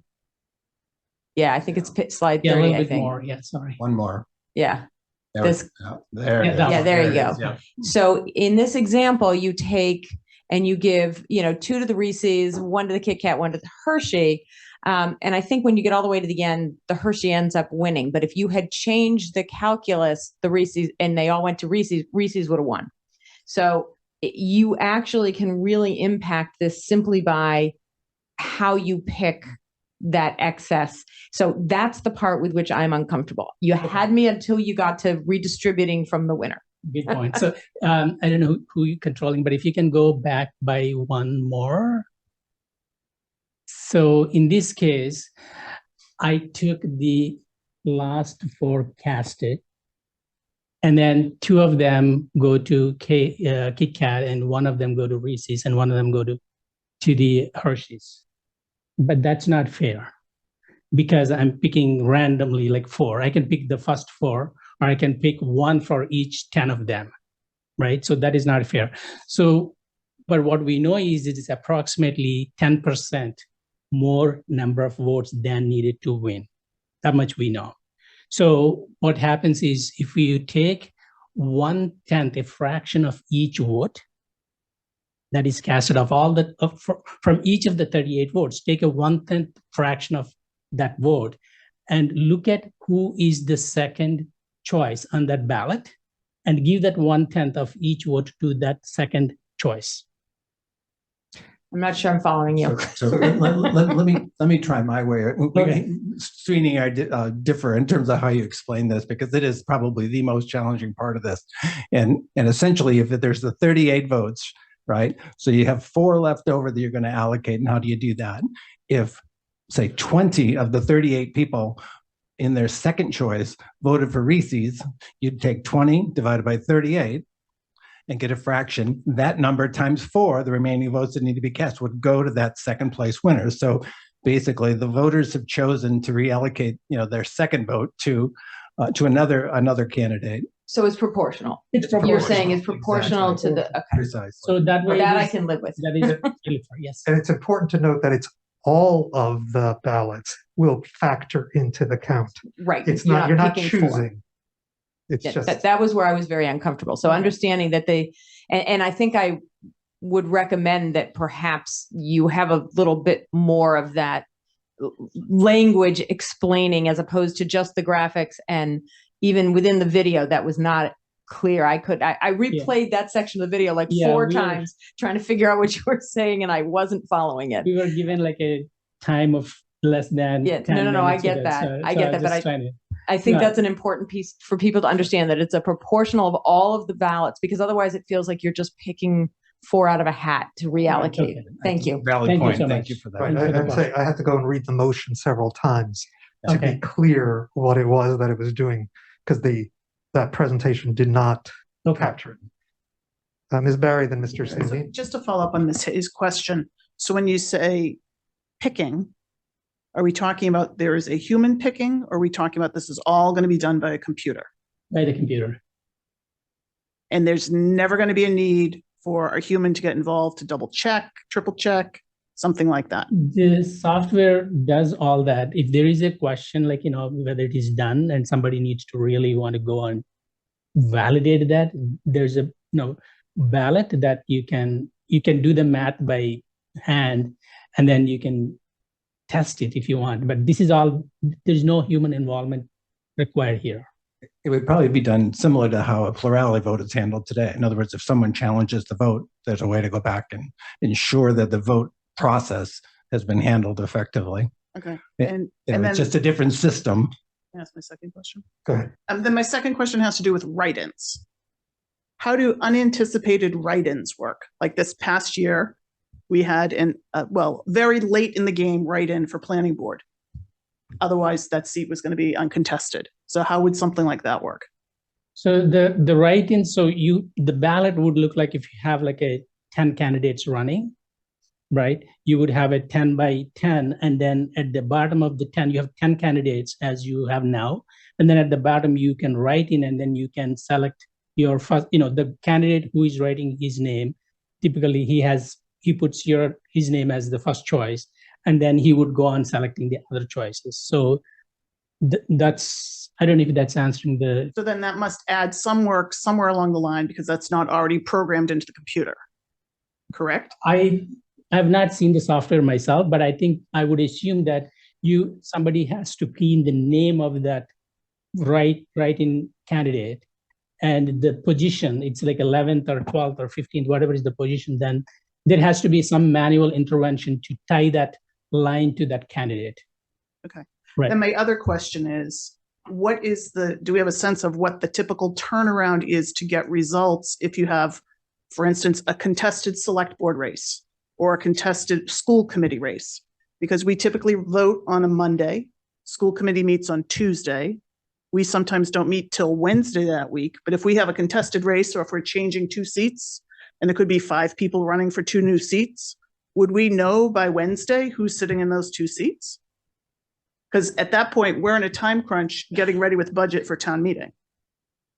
I don't know. I'm just asking, because I've heard in other communities, they go sometimes days before a final winner is announced. And I'm just trying to think about what an impact that could have. So, I was going to say that and I believe in the examples we've seen, things are almost instantaneous. In other words, once all the data is in the computer, it cranks it out, and the computer's pretty fast. If there's something like a tie vote where you have to have somebody decide some other process to go through that process, you'd have to have some time to be able to do that. Like for the town meeting elections in March, there were two that had ties, and the town meeting members, I think, probably had to meet or vote or do something to be able to decide which of the two tied candidates get into the running. And I don't, when you say contested, if someone were to raise their hand and say we think it's wrong, I think you'd go through the process you would in a plurality as you would today, would you not? I don't know. You would know more than that. I'm looking to our colleagues in the state and online perhaps in terms of those who have done it, seen it more actively in other places. Okay.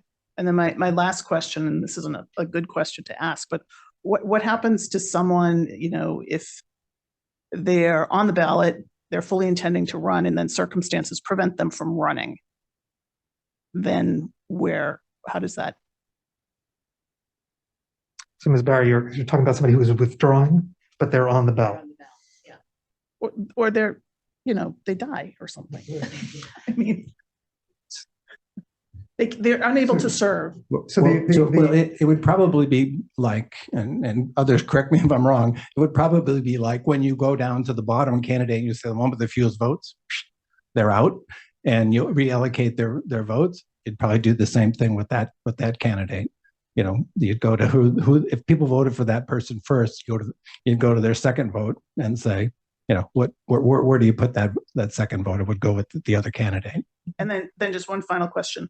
So the 60, I think it was 62% you were referring to from 2020. Yeah. That ballot question was for ranked choice voting for what type of elections? State and federal level. State and federal, not local. Not local. Right. Yes. Okay. And this is for just local. This is just for local. Right. Okay. Thank you.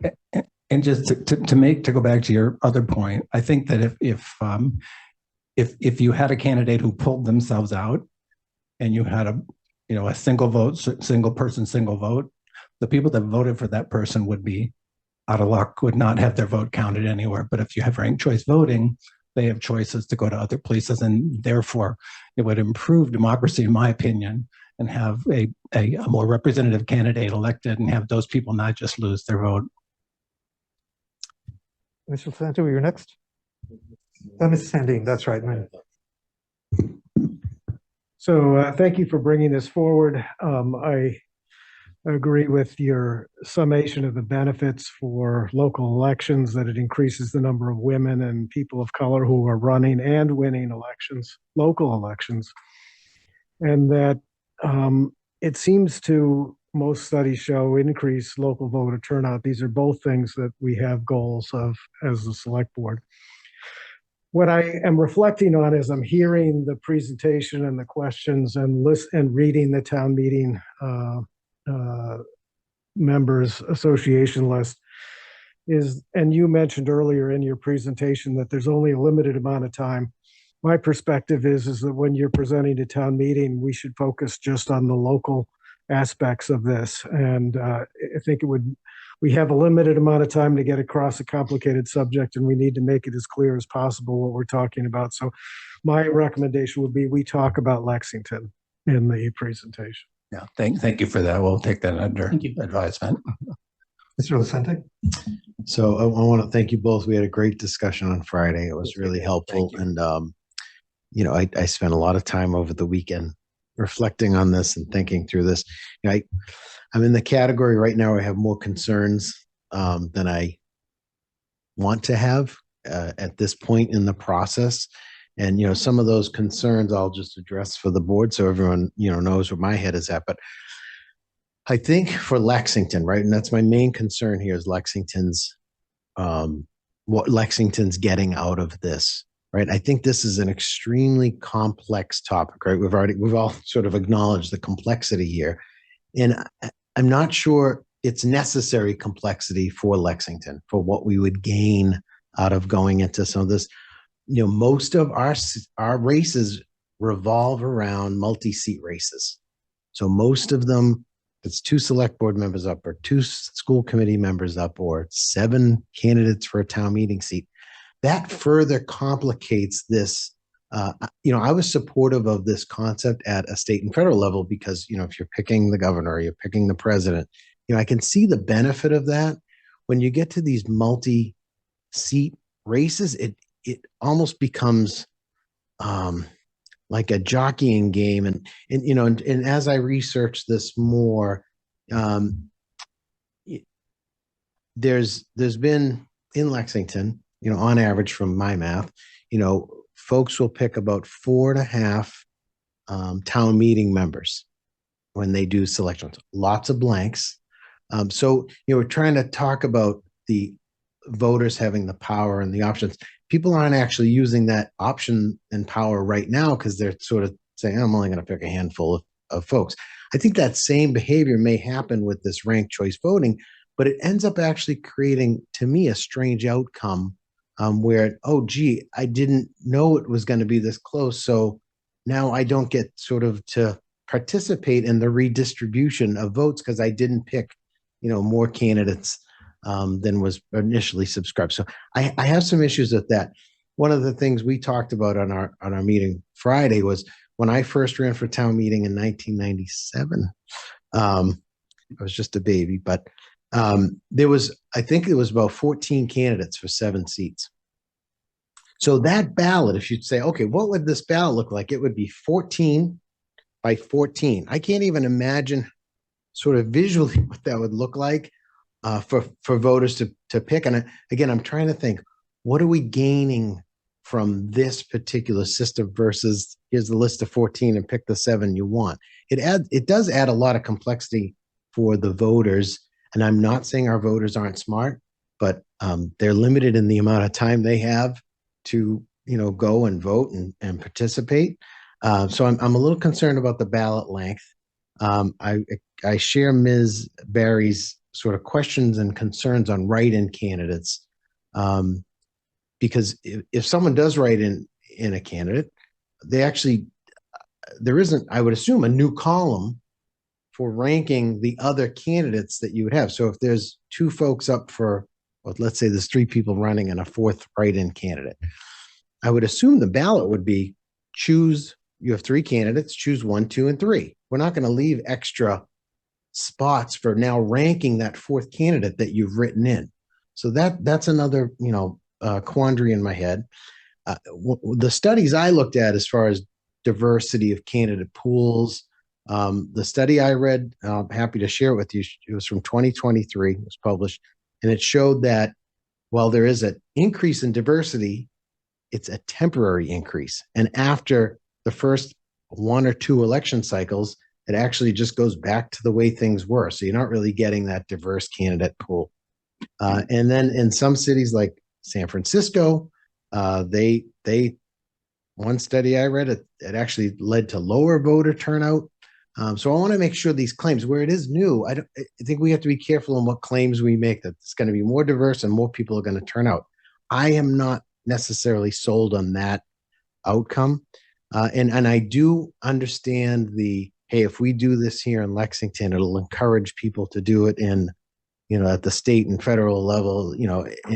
I'm not sure that I'm willing to, in our seat here in Lexington, to say this is worth it to have it at the federal level because other places have tried it.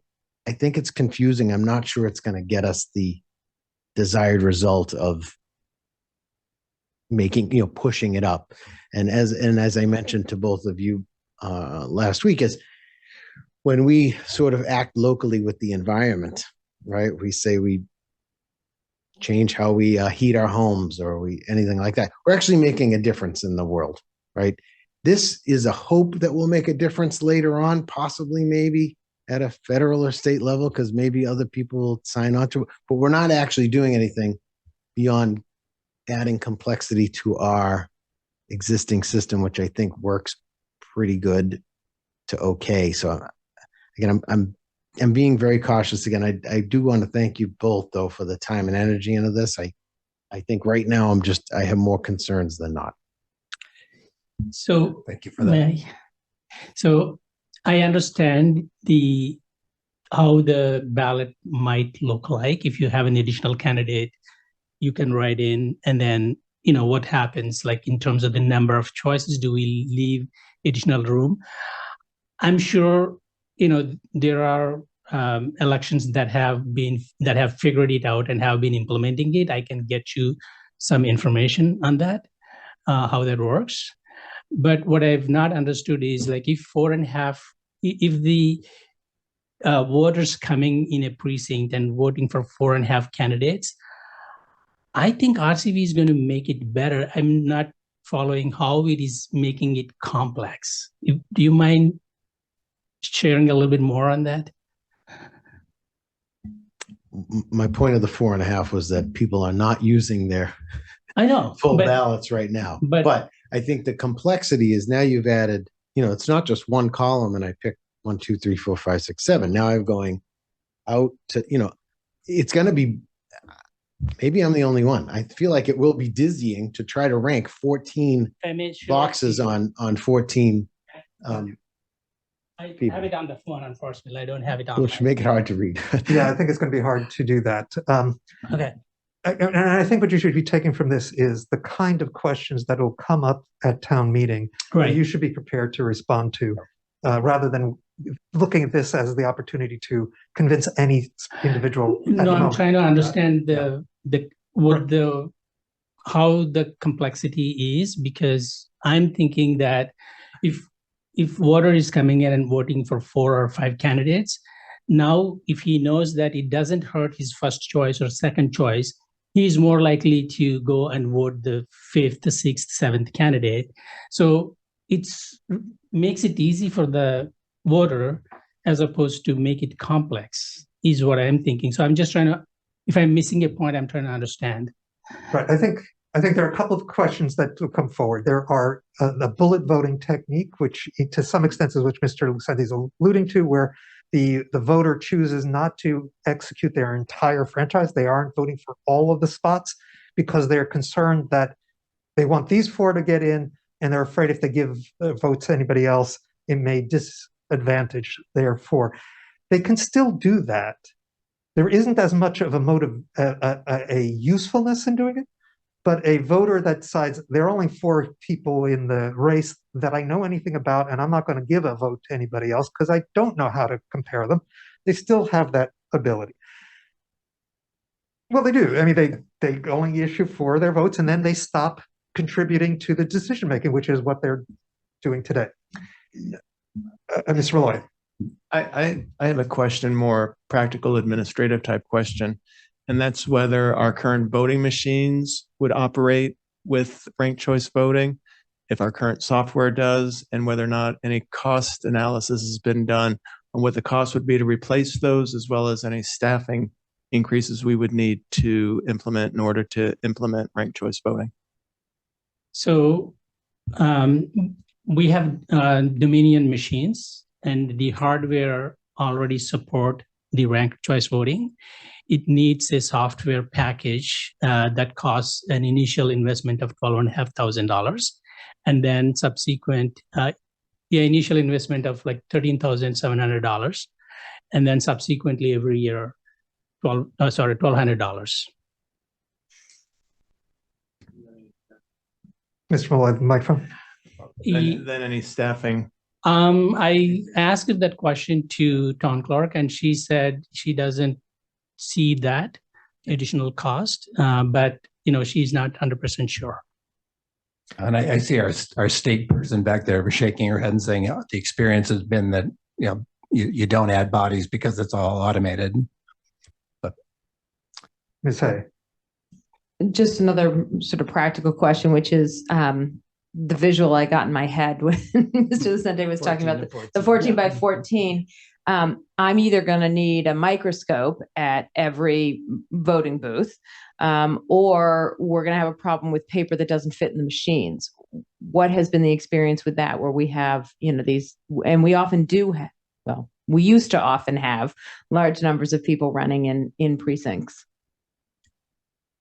So I have to investigate that. I have not really looked into it, but I'll find out how it's working in the other places.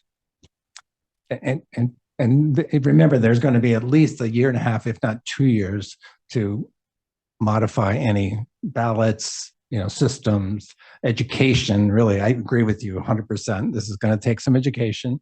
I think that was part of the reason it didn't pass in 2020, is that people just didn't understand it. And so we have a work ahead. If you think this is a better form of governance and a better form of democracy, let's spend the time and do it. So I have a question. This article or the motion it's a financial motion in addition because it's allocating the sum for the capital cost for the software. But this is a home rule petition request. So before we are able to do anything, the state has to actually give us that permission. Yes. That doesn't happen very quickly in our experience. So this wouldn't be this fiscal year. And it almost seems to me like the funding portion is speculative at best. And we will no doubt need to go back for whatever the current funding requirement is, should this pass at town meeting and should the state decide that they're willing to let us move forward with it. So I'm not sure that element is actually constructive this year because This question was raised last week by the Appropriations Committee, and it was discussed with town clerk. And her thinking is, we don't spend any money until the legislation approves this, and then either we. It seems there are some mechanisms where she can, get that money approved. I'm not 100% sure. And worst case scenario, we will wait another 6 months or a year to implement it. So, right. Ms. Barry, it looked like you were looking to. I was just going to kind of amplify or ask some way down in the weeds on that questions about, but if I read this, doesn't this say this could take effect in 2025, January 1st of 25, and that's the budgets they're working on. So how would it be funded? Or are we talking about doing an emergency transfer? And how long does it take to get whatever we need to get? I just would see it being confusing if it's like, well, we're hoping this gets passed and then we don't have the money to do it, or there's equipment delay. And then people are like, when are we doing this? Right. So I would view that this is something that is a home rule petition that allows this, the language also says, and allows the select board to amend the legislation that in concert with the legislature to accomplish the intent as specified here, right? So if this is going to be voted on at the legislature in 2026, the date of 2025 made no sense, and that would have been an adjustment that the select board would have the opportunity to do without violating the scope. So my point was, let's say they actually acted quickly. Yeah. Go ahead. Where's the funding if this is the budget we're working on? So this has a budget element in it. Where is it in the motion? It's in the warrant article, right? So it's not in the motion. It's not in the motion. All right. It was in the article. If I Ms. Axtell. So we knew that there was going to be some sort of cost element in it that comes up a lot with town meeting warrant articles. What is it going to cost? So we advised the proponent to start socializing the idea that it was going to cost more money. We've talked about it initially at our budget meetings with the town clerk's office. If this moves forward, the money will have to be appropriated. It just will be in conjunction. But again, depending on when it's accepted and how much it actually is, it wouldn't go, from what we have gathered from the proponent, it's not over that amount of money, the 12.5 and the annual of about $1,200.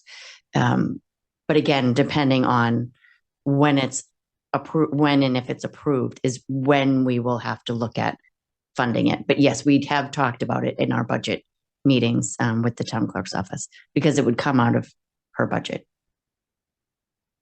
Ms. Barry, was that follow-up? Yeah, there's follow-up. So in Mr. Malloy's weekly report that had the capital items attached to it, isn't there a request in 2025 from the town clerk to upgrade voting machines? And if that doesn't happen, I guess my question is the software upgrade is what they're talking about contingent on that happening? Do we know? No, I think it's just a regular update of the voting machines themselves. And then we would have to make sure that they would be compliant with ranked choice voting for whatever we buy. Right. Okay. Thank you. Mr. Lucente. I just want to clarify one thing.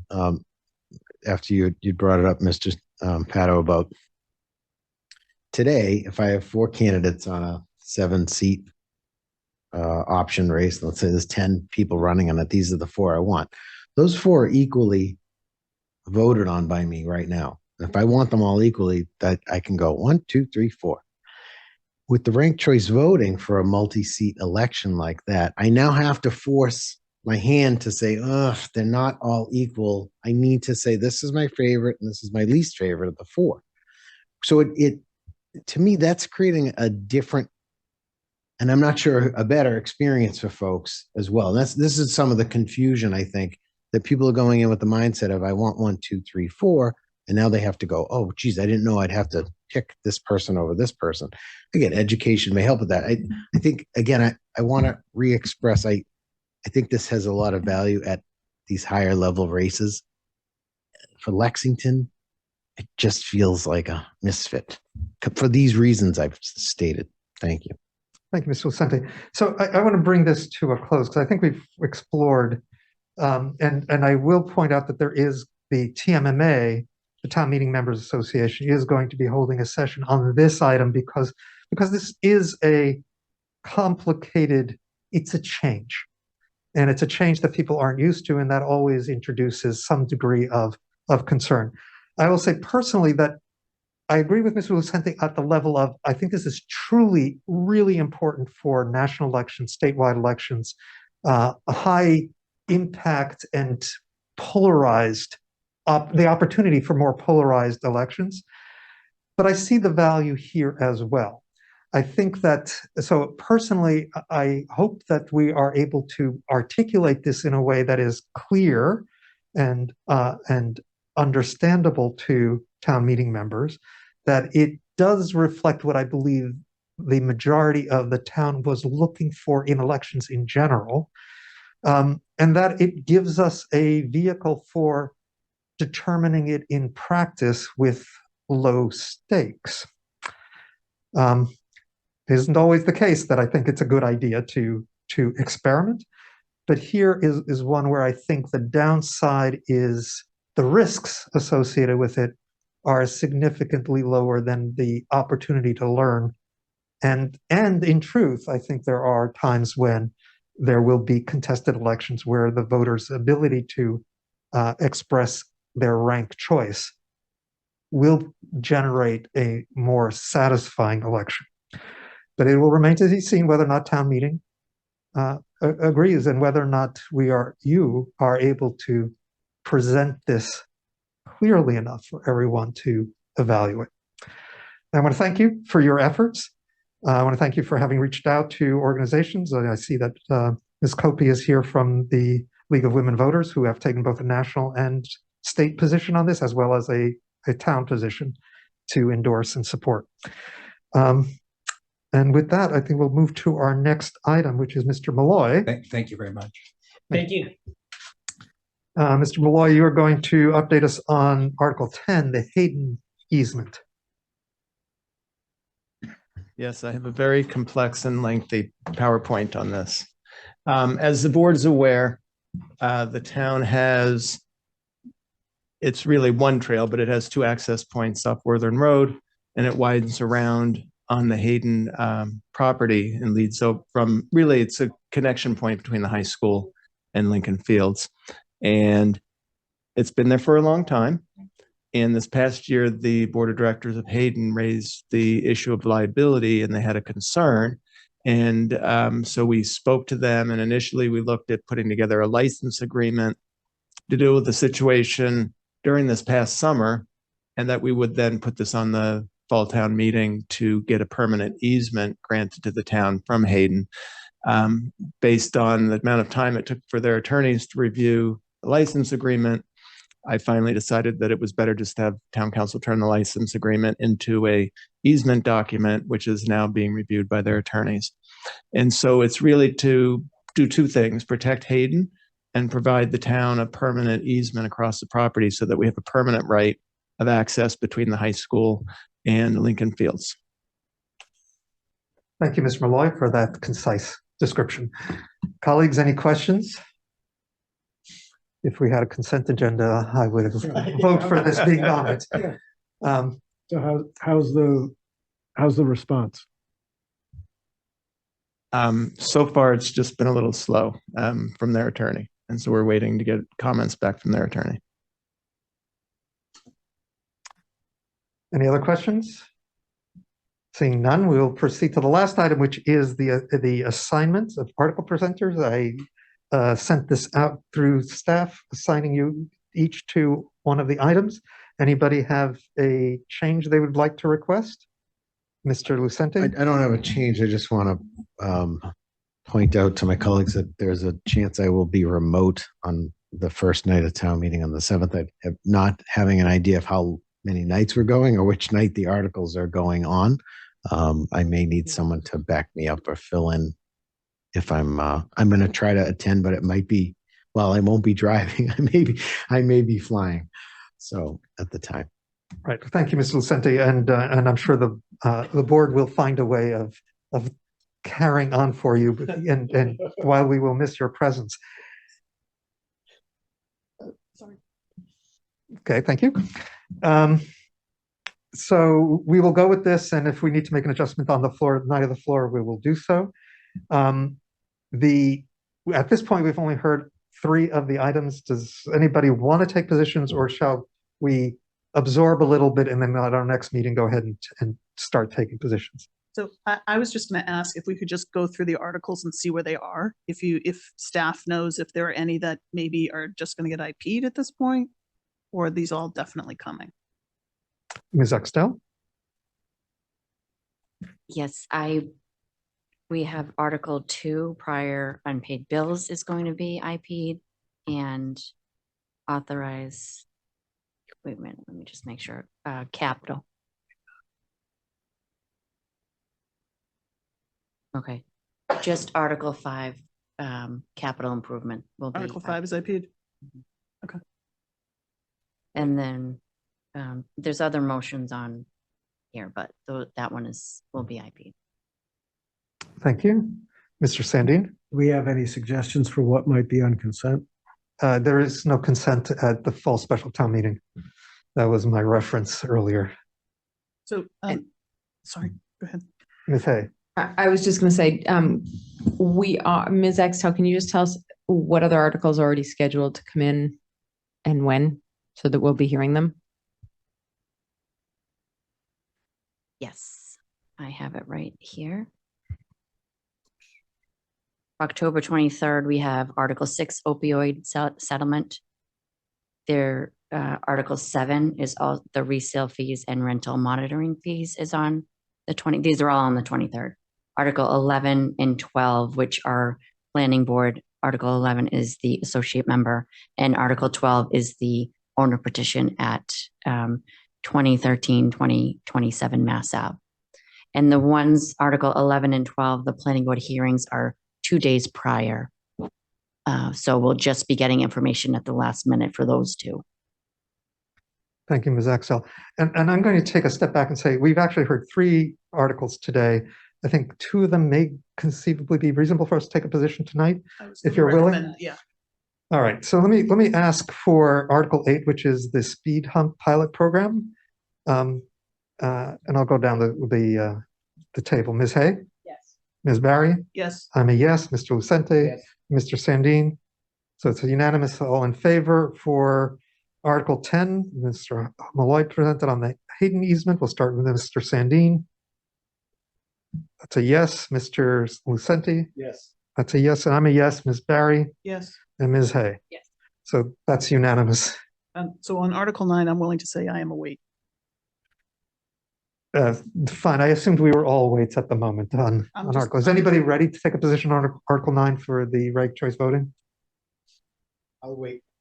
I'll wait to hear. I'm leaning no, but I'll wait to hear if there's any magical feedback that changes my mind. Right. And I think it probably is useful for us to also attend that TMMA info session on this, because we hear what other questions exist in the community before settling on a position.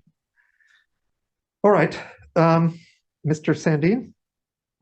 I just was reflecting, you were on assignments of who's presenting. On Article 7, it's appropriate housing.